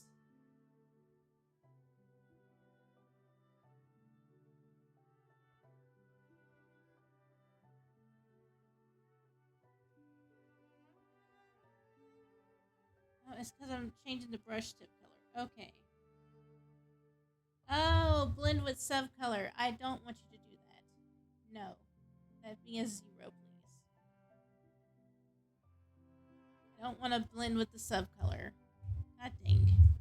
Alright. Let me re-establish the dual brush, please. Alright. Color jitter. We're going to adjust the hue as we go.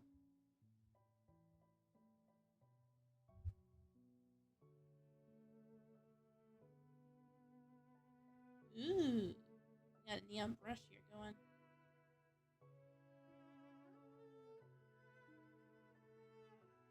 Of a neon. Ooh. We'll turn this back off. Oh, it doesn't matter if it's on or not. Okay, and then we'll randomize per stroke as well. And you can do a bunch of stuff with this. It's very interesting and very neat how some of these brushes work. Again, this is not my favorite thing because I do not like making brushes. I do like using just standard brushes and adjusting them as I need. I made the fur brushes. You know, we're getting there with this. So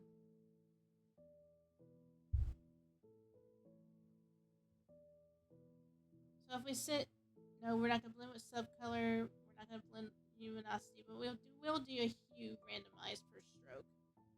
So you get some nice, color shifts, and it's still watercolor. I actually prefer the watercolor we just made because it's nice and transparent. It has the brush strokes. If you want to see it here. The only thing I don't like, again, about Clip Studio compared to other stuff is that it will not blend with the underlying color. The only reason you're seeing a blend as I go is because of the fact that it's transparent enough that it's picking it up. Now, in Painter and Artweaver, stuff like that, I can sit here and draw like this, and then when I add another layer, I can actually pick up the underlying color and paint with that. That is why I prefer painting programs. I do not know if Rebelli updated with 8.0 to have where you could pick up colors, because right now it doesn't work. Though in DALL-E that was not how it's supposed to work. It was supposed to work like Painter does.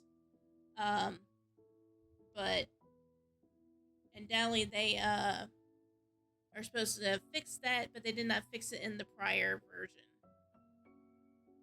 which I'm a little upset about.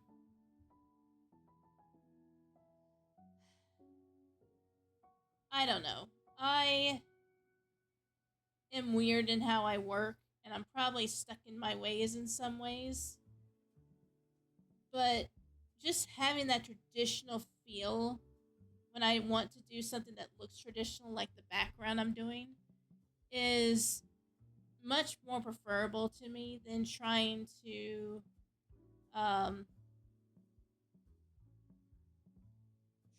mimic that in a program that is not made for give me one moment. I will open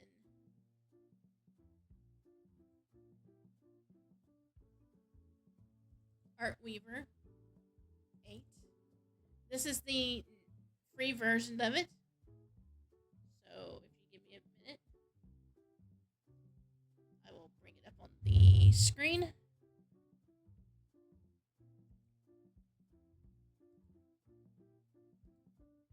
This is Artweaver free. You can open PDF files with it. You can open a lot of stuff with it. Now let's go with inches and go 8.5 by 11.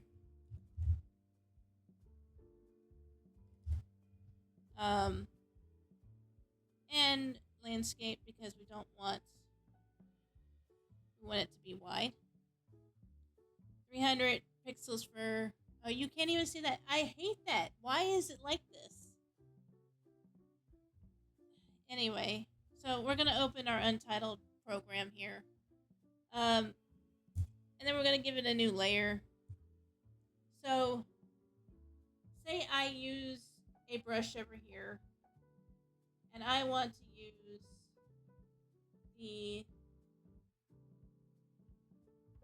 a watercolor brush. We have watercolor. Oh, that's right. Watercolor is for the paid version of this only. So let's go ahead and do it in acrylic. We're going to use a wet, soft acrylic. And we'll do the 40 because we have a pretty big image here. So let's just grab a color. You have your sizes, so we're going to make it a little bit bigger. So here's our painting here. And as you can see, it's working like a paint thing. It has, we're picking up things, we're moving things on top, and as you can see, it is taking some of that pink color and putting it into the color. You will probably see it better if I do it this way. And you can see where I'm starting to pick up other colors when I do this. Now,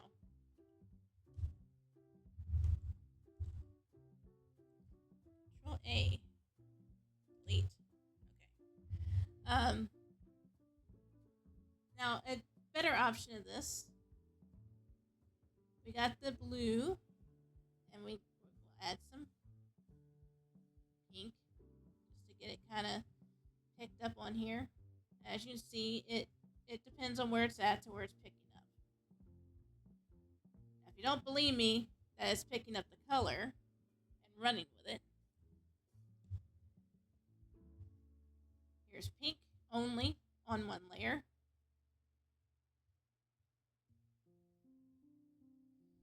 And then we're going to make another layer like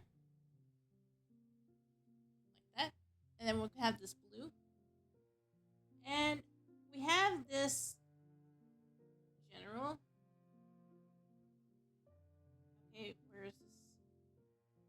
There's a way to pick up the underlying layer. Where is it at? Blending. Here we go. So enhanced layer blending, which means that it should pick up from the layer below.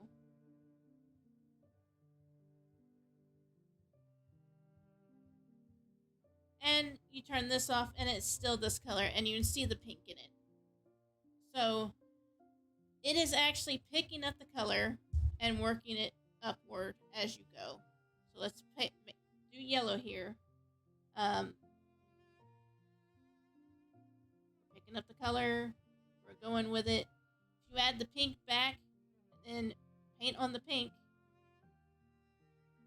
and turn the pink and the blue off, here we go. And the brush itself is yellow, as you can see over here. And this is why I like the traditional type of programs. They are nice, they work like traditional media, and you can still have layers in case you mess up. They didn't used to have layers. For a long time, there was no layers in these programs, and I still use them. Now, if I go to Rebelly, maybe it's called Rebel, I don't know. It looks like Rebelly because it is Red Bull and then Lee at it. So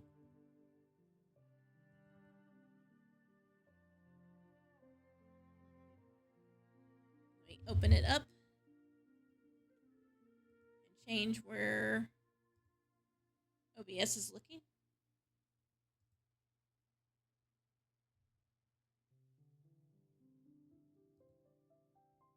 Okay. And now they have fixed Rebelli 7, so assets were updated. Please restart. Okay. So hopefully they fixed the blend tool on it, and if that's the case, then I might use Rebelli instead of Artweaver. We'll see.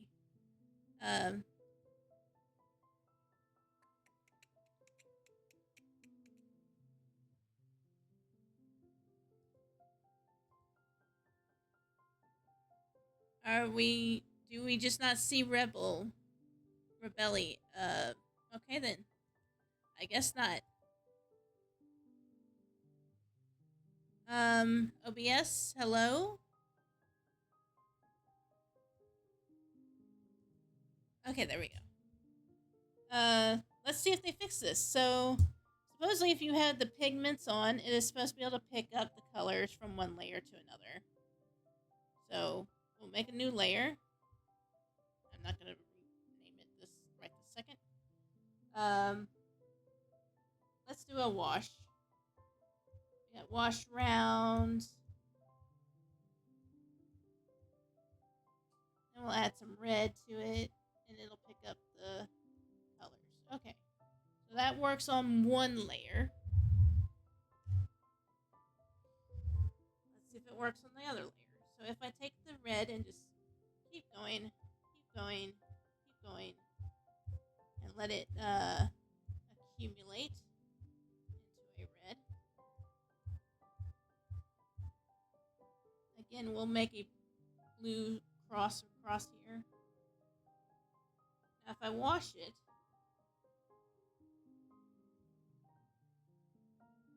I do not like that. Why are you not smearing the colors, please?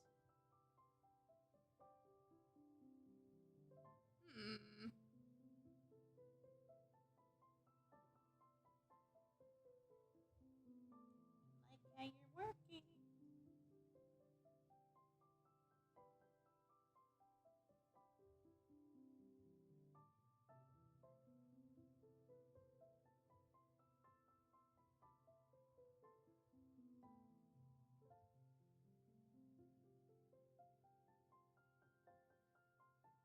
Okay, good enough, whatever. So we have blue, paint and blend. That might be why I was having problems. Maybe.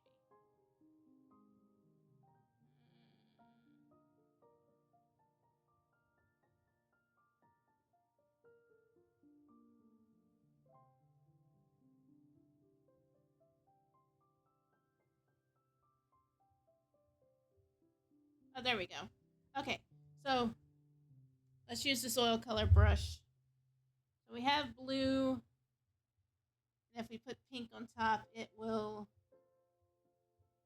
be purple and then pink. Okay. But if I add a layer, before it wasn't working. So I'm assuming it is not going to work now. No, it is not working. That color is still pink, it's just transparent. Yeah, it is not picking up anything. Okay, so in DALL-E, it is still like that. I am not... This is one reason I don't particularly like other programs, and Painter was my go-to, like I said, but I do like Artweaver. And I do appreciate that these blend like they should. Don't get me wrong. I love it. I like that they exist. I don't like having to pretend like I don't want layers for each type of color or where I want. If I am drawing like a base color of something and coloring it in like this, I want this color to be picked up on the layer above when I try to make scales on it. I don't want it to just be transparent and look like it's picking up the colors, because it's not. It's really not picking up those colors. The only way it's going to pick up those colors is if I duplicate this layer and then color on it. And that doesn't help when you're doing digital stuff. This is not a traditional painting. Sometimes you want stuff to blend and be able to erase it so that you can go back and do it. Instead, you have to make duplicates. And that's why programs like this that I adore. I love how much they work, and I love that they did so much to make these look like they do, and the way that they merge and everything else. I do not like with them being digital, that they do not pick up like they're supposed to. If I'm using a thing that looks traditional, I want to paint traditional, and I don't want to have to stay on the same layer in order to do it. That's the whole point of being digital, is I don't have to like prance around and worry about making mistakes on one layer in order to get it to work right. I don't need to pretend like I am going to mess up. And sure, like I said, I can duplicate the layer and then use it. But that doesn't that just makes the file bigger. It makes it where it is taking up a lot of room for no reason whatsoever, when I could just make another layer and paint on it and have it blend from that layer. If I want to do traditional on one layer with one canvas, I will draw traditional with one layer and one canvas. Hello, Captain.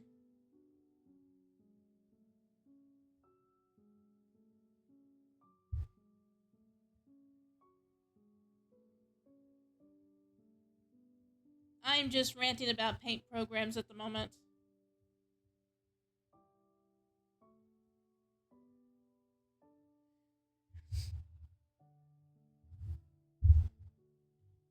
I think when it comes to Rebelli, I find that their watercolors are some of the best watercolors. And I will, 100% say yes, these have some of the best watercolors out there. Has some of the best gouache brushes out there. I'm not going to pretend that they don't. And watching them move like watercolor and blend like watercolor is amazing. And I would love to sit here and keep drawing like this. And it would be nice, if you make a sketch in another program and bring it in here and then paint it with the gouache. Again, you will have to duplicate your layer if you want to blend it as if you are blending on one layer. And you will, or you can just go at one layer and go, oh well, whatever mistakes happen, and that's fine too. And I think Rebelli would be really good for something like that. you don't worry about, making mistakes and you want it to look like a traditional canvas, go for Rebelli. Go for it. You're only going to be able to blend on one layer, but, you know, that's fine in that case. But if you're wanting to blend on each layer, through each layer, like I was showing you earlier with Artweaver, Artweaver or Painter are going to be your better options because they allow you to make another layer and then keep blending on those layers. It was like I was talking about, was it during Saturday's stream? It may have been. Both Artweaver and Painter use a large language model that has been around for decades to do their brushes. The model that was used in Painter used to be available to everyone. And Artweaver took that and built on it. It was a very basic LLM that did the brushes like this. And obviously Rebelli did their own, but Artweaver has always been a spiritual successor to Painter. So again, if you want to draw traditional and get nice, flowy watercolors and stuff like this, 100% use Rebelli. Get Rebelli. It's a great program. It's expensive from the get-go, but when they have upgrades, they have pretty deep discounts for the people that own it. Especially right at the beginning when they first release it. Rebelli 8 right now is an open access, and if you get a new version of it, you can get it cheaper than upgrading currently. I won't be able to upgrade until they actually release it and they drop the price for the upgrade. Highly recommended if you want a nice traditional looking program. You're willing to work on the same layers as you go. Like I said, 8 may have fixed the blending layer to layer tools. If they have, great. I can't wait to use it instead of Painter. And,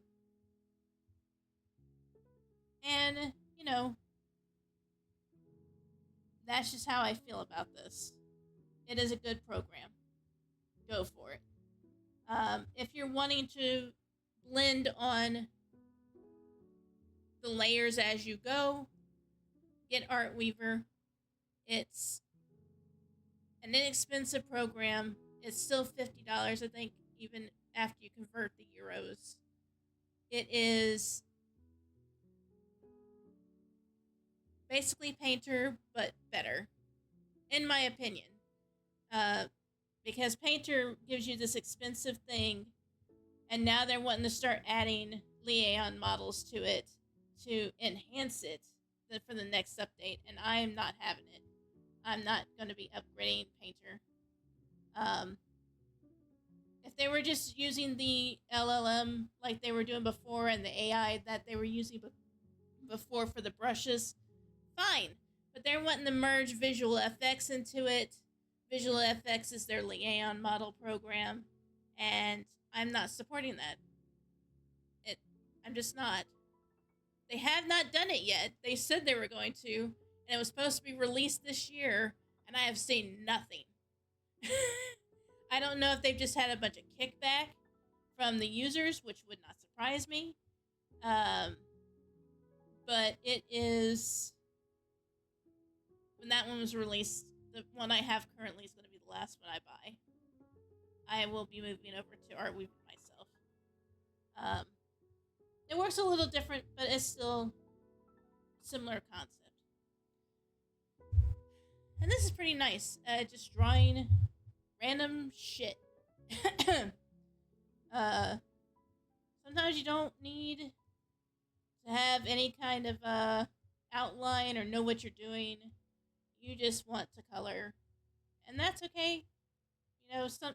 That's another thing about programs like this that do the traditional media type look to them is you can get the traditional media calming effect from it. It's nice and calm, and you know, you don't have to worry about what colors you're doing or what brushes you're using. You just pick a brush and you go and you draw with it. And whatever it looks like, fine. I mean, I'm venting right now, and I am venting with my brush. And you can do cool colors and warm colors, and try to get yourself where you want in life and where you want with your art. You don't have to be perfect or know where you're going with it. It doesn't matter.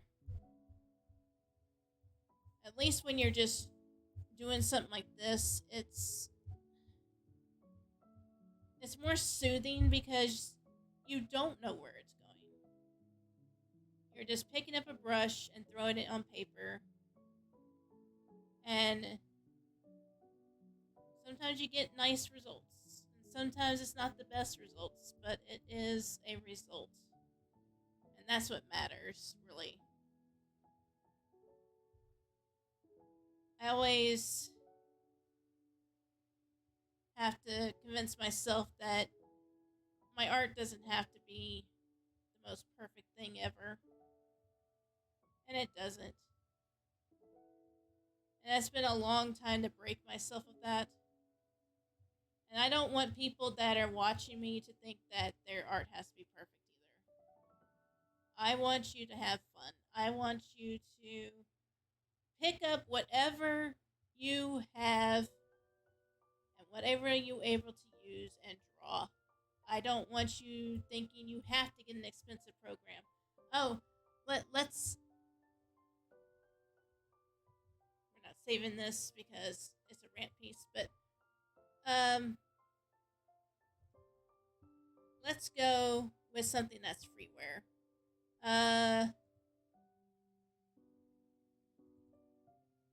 I really highly, highly, highly recommend My Paint.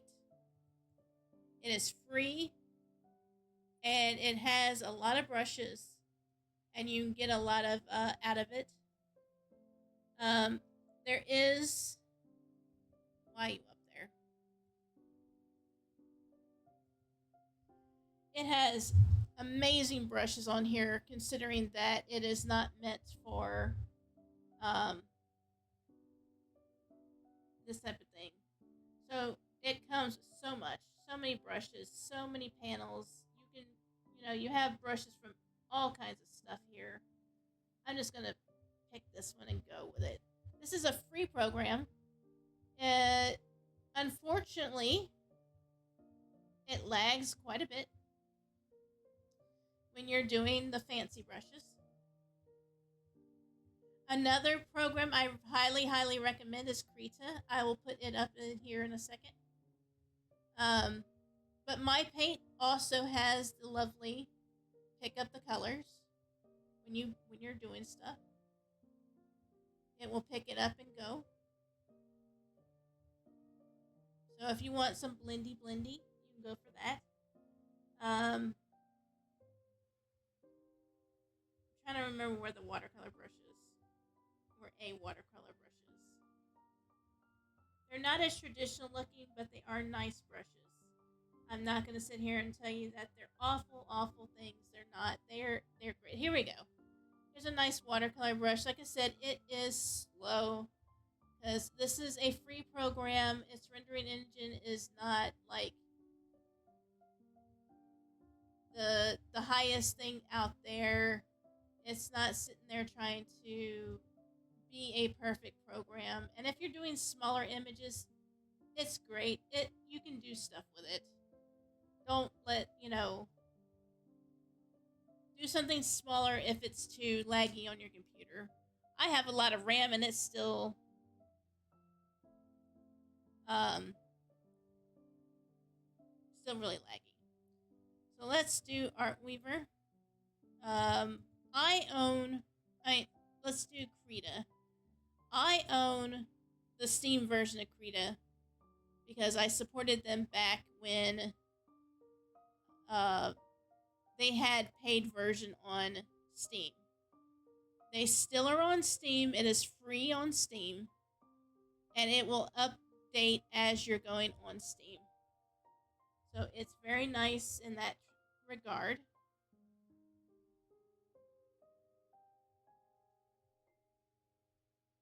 Uh, 8.5 by 11.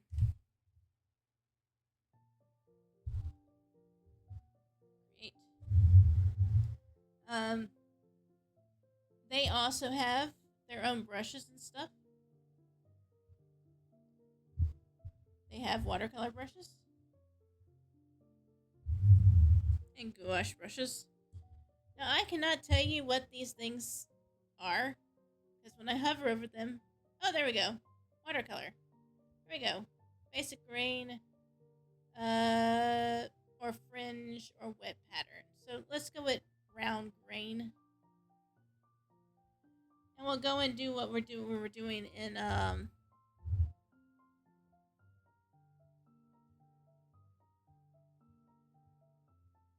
Rebelli. And just draw. Just paint. Actually, let's try this one. What is this one? Watercolor spread. Good enough.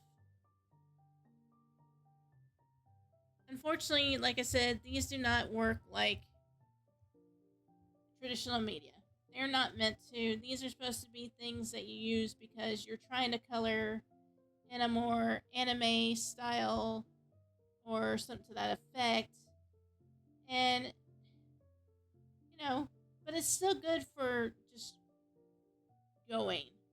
Just take the brush and go. Paint on paint, paint, paint, paint, paint, paint, paint, paint. Again, this program, as good as it is, it lags on my computer despite all the RAM I have. I do not understand. It should not be doing that. And it's not OBS doing it because OBS is not, meant to be doing that.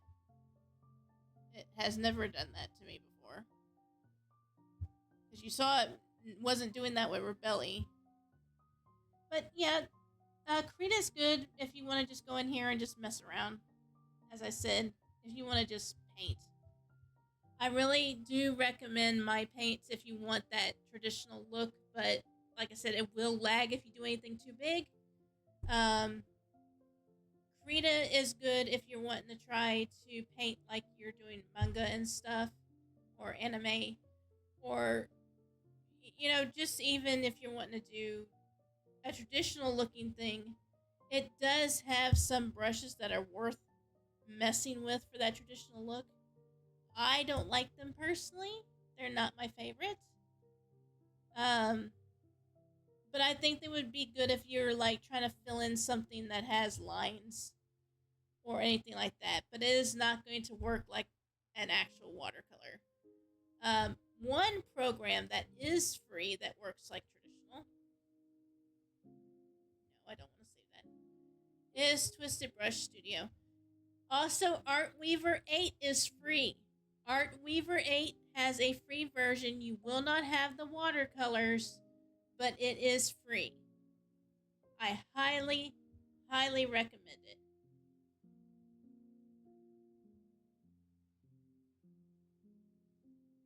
I highly recommend Artweaver if you want a traditional look. As for this program, this is called Twisted Brush Studio. I am unfortunately really disappointed in them. I have a perpetual license with them. However, they they started using AI in their advertising, and I am not happy about it. I have said something to them about it,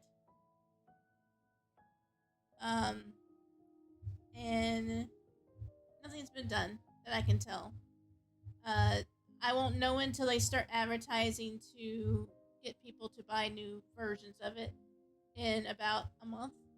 They start running discounts and stuff um, for their perpetual license. And if they haven't done it, then I don't know what to do anymore. I have a perpetual license, which means I've already supported them. Um, I can only sit there and be disappointed at that point. Um,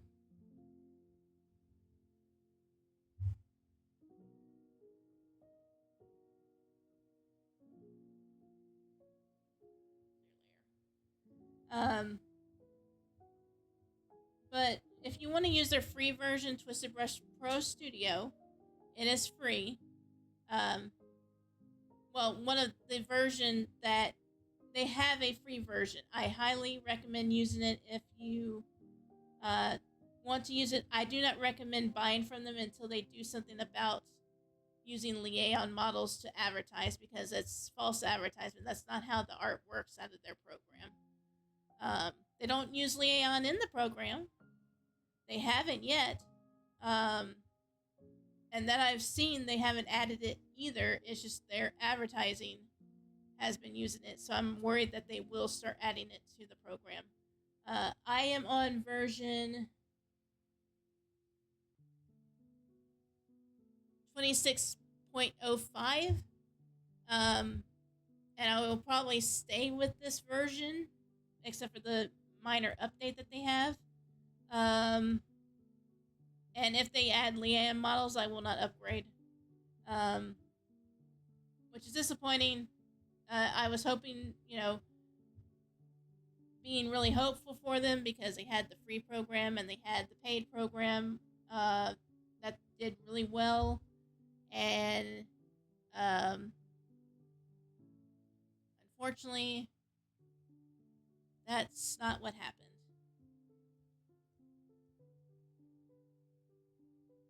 And,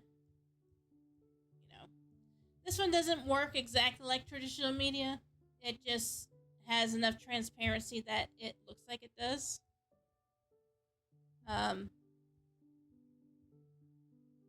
So, but again, if you're just wanting to,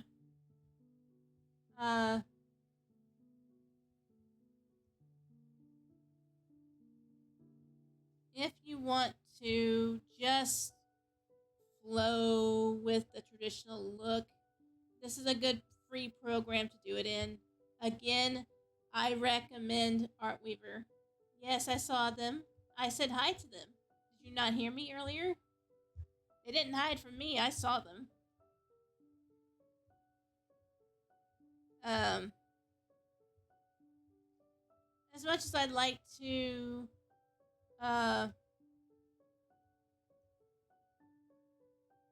you're tired is your excuse.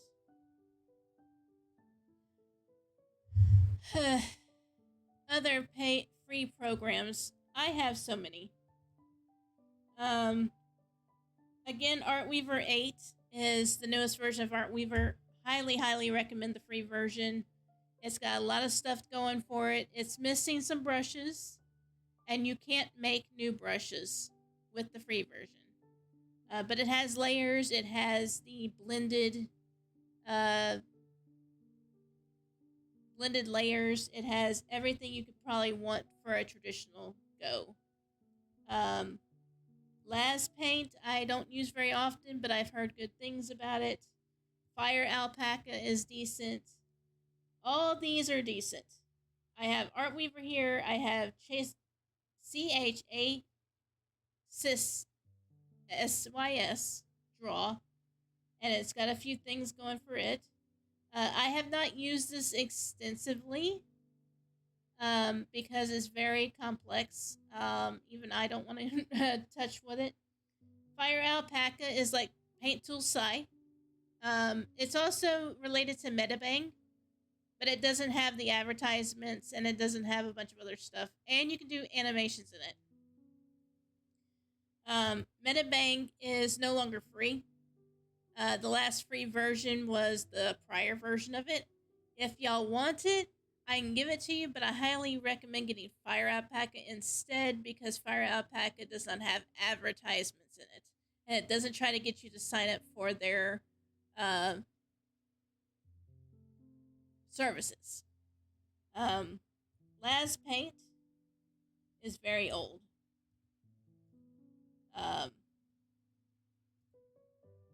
Very old. It's very simple. It's like paint. Milton, again, this one does not get updated anymore. Very simple. Very simple program. My Paint was the one I was using earlier. Paint. It's Paint. It's the Paint that comes with Windows. Paint.net, another great program. Penta is decent. Some of these are still updated. Pixia is the program I used originally when I first started doing traditional art. I do recommend using it if you want to. But there's so many nice free programs now that Pixia is not really seen much anymore outside of Japan and the translation, and that's only if you know about it. But now you know about it. It's Pixia. I really do recommend looking at it if you're wanting to do specific types of art. It's very simple.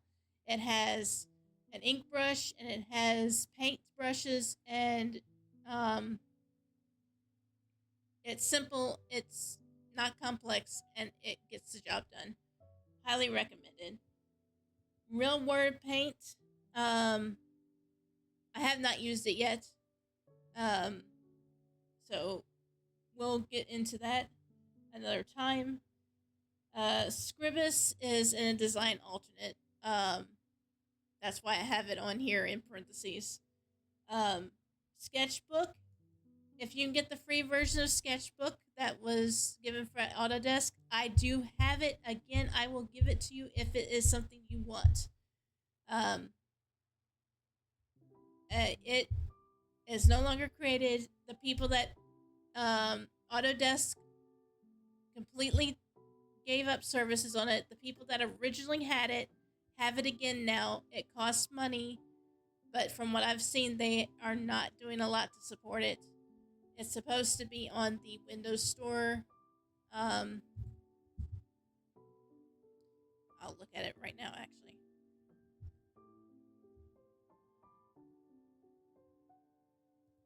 Let's see.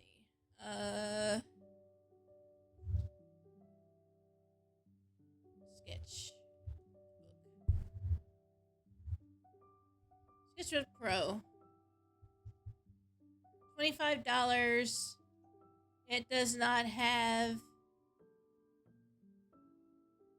It's got better reviews than it did. It was at a 2.0, so I'm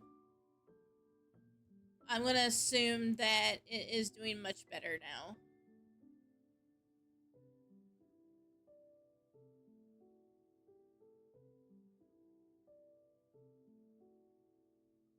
So,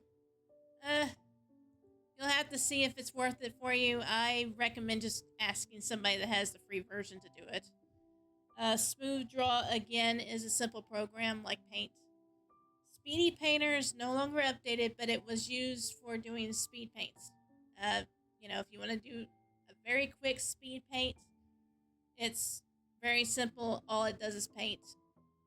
If you want to do that scribble thing I was talking about, go for it. This TB Paint Studio is the one I was telling you is the free version of TB Paint Pro, Twisted Brush Studio Pro.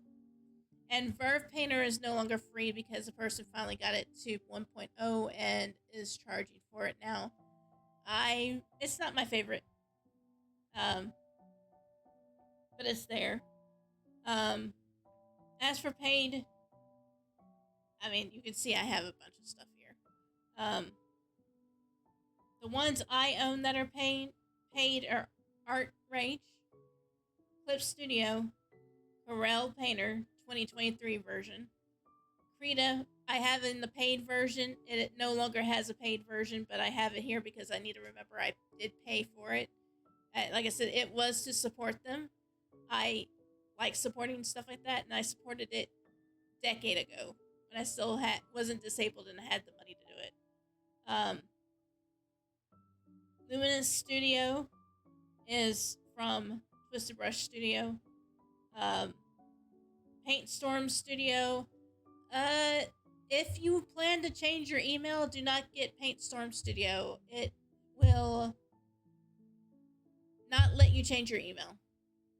Highly do not recommend unless you're going to have an email that you plan to keep.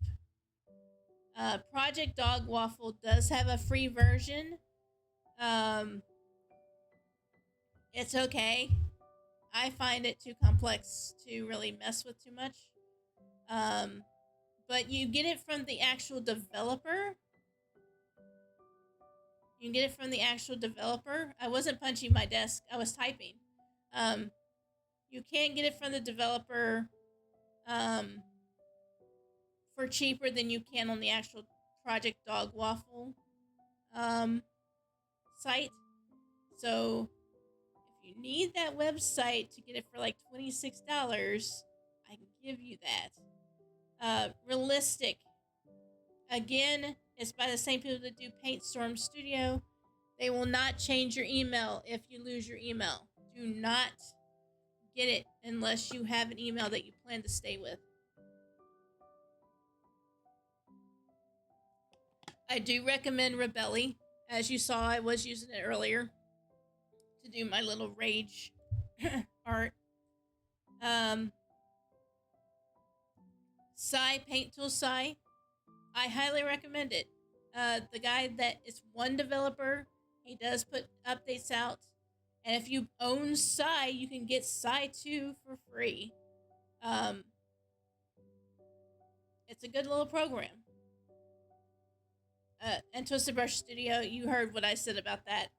I do appreciate the program for what it was, but because they've started using Liaison models to advertise, I'm not too sure I will be recommending that program at all anymore.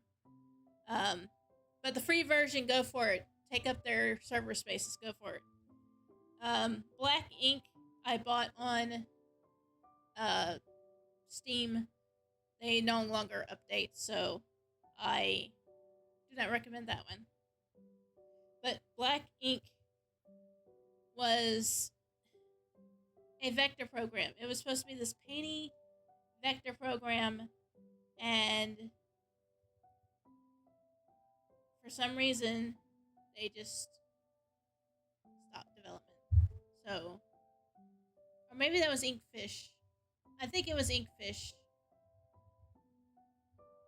Never mind about that. Inkfish was the vector one. This one is just basically better for inking than anything else.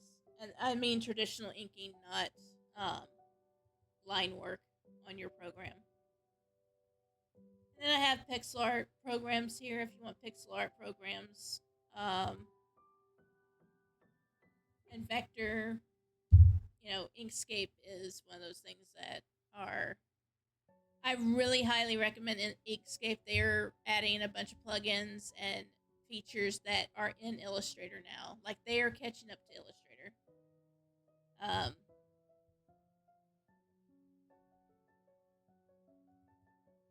And a bunch of animation programs. I haven't used all of them yet. So, we'll see how that goes. I'm having fine work animating in Clip Studio Paint Pro, and I think I plan to use Fire Alpaca to do any frames that I cannot get into the Clip Studio program.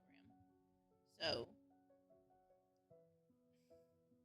and have 2 files for Clip Studio, export the pings, and then import them into Fire Alpaca to do the big thing.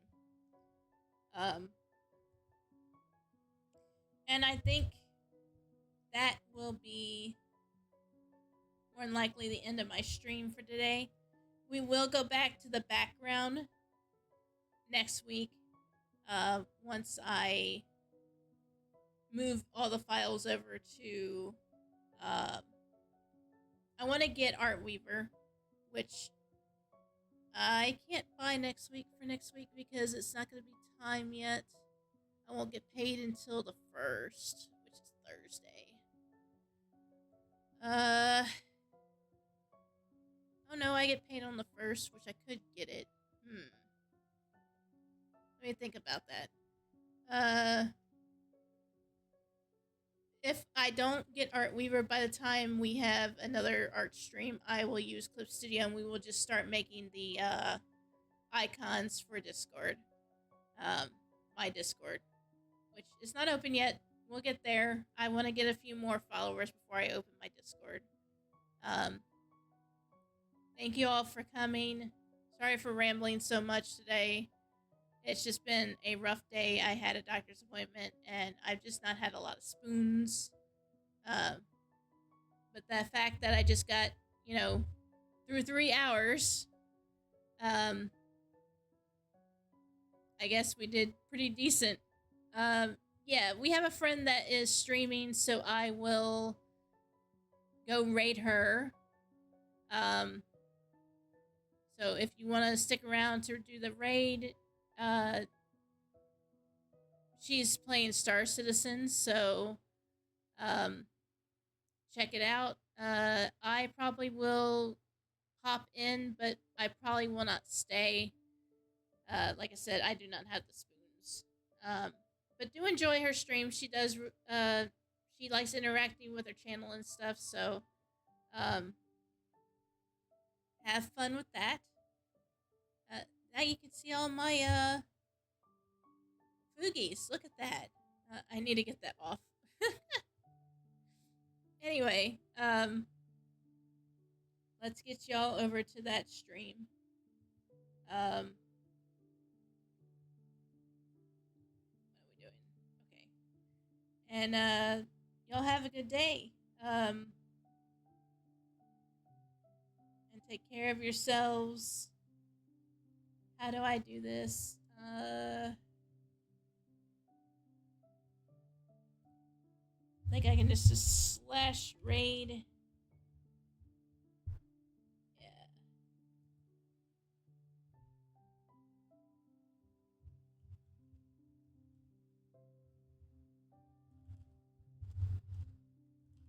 I need to make sure I'm spelling that right.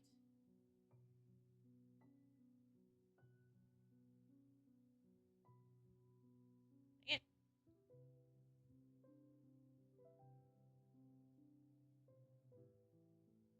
Hey, Dressari, can you give me the way to spell Christiana Storm's channel, please?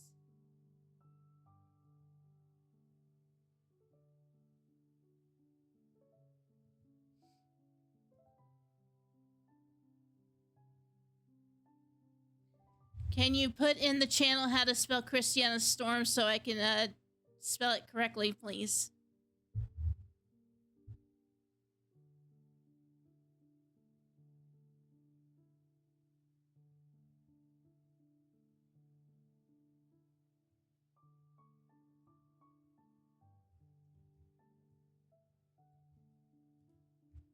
Thank you. Y'all have a good day. Ta-ta.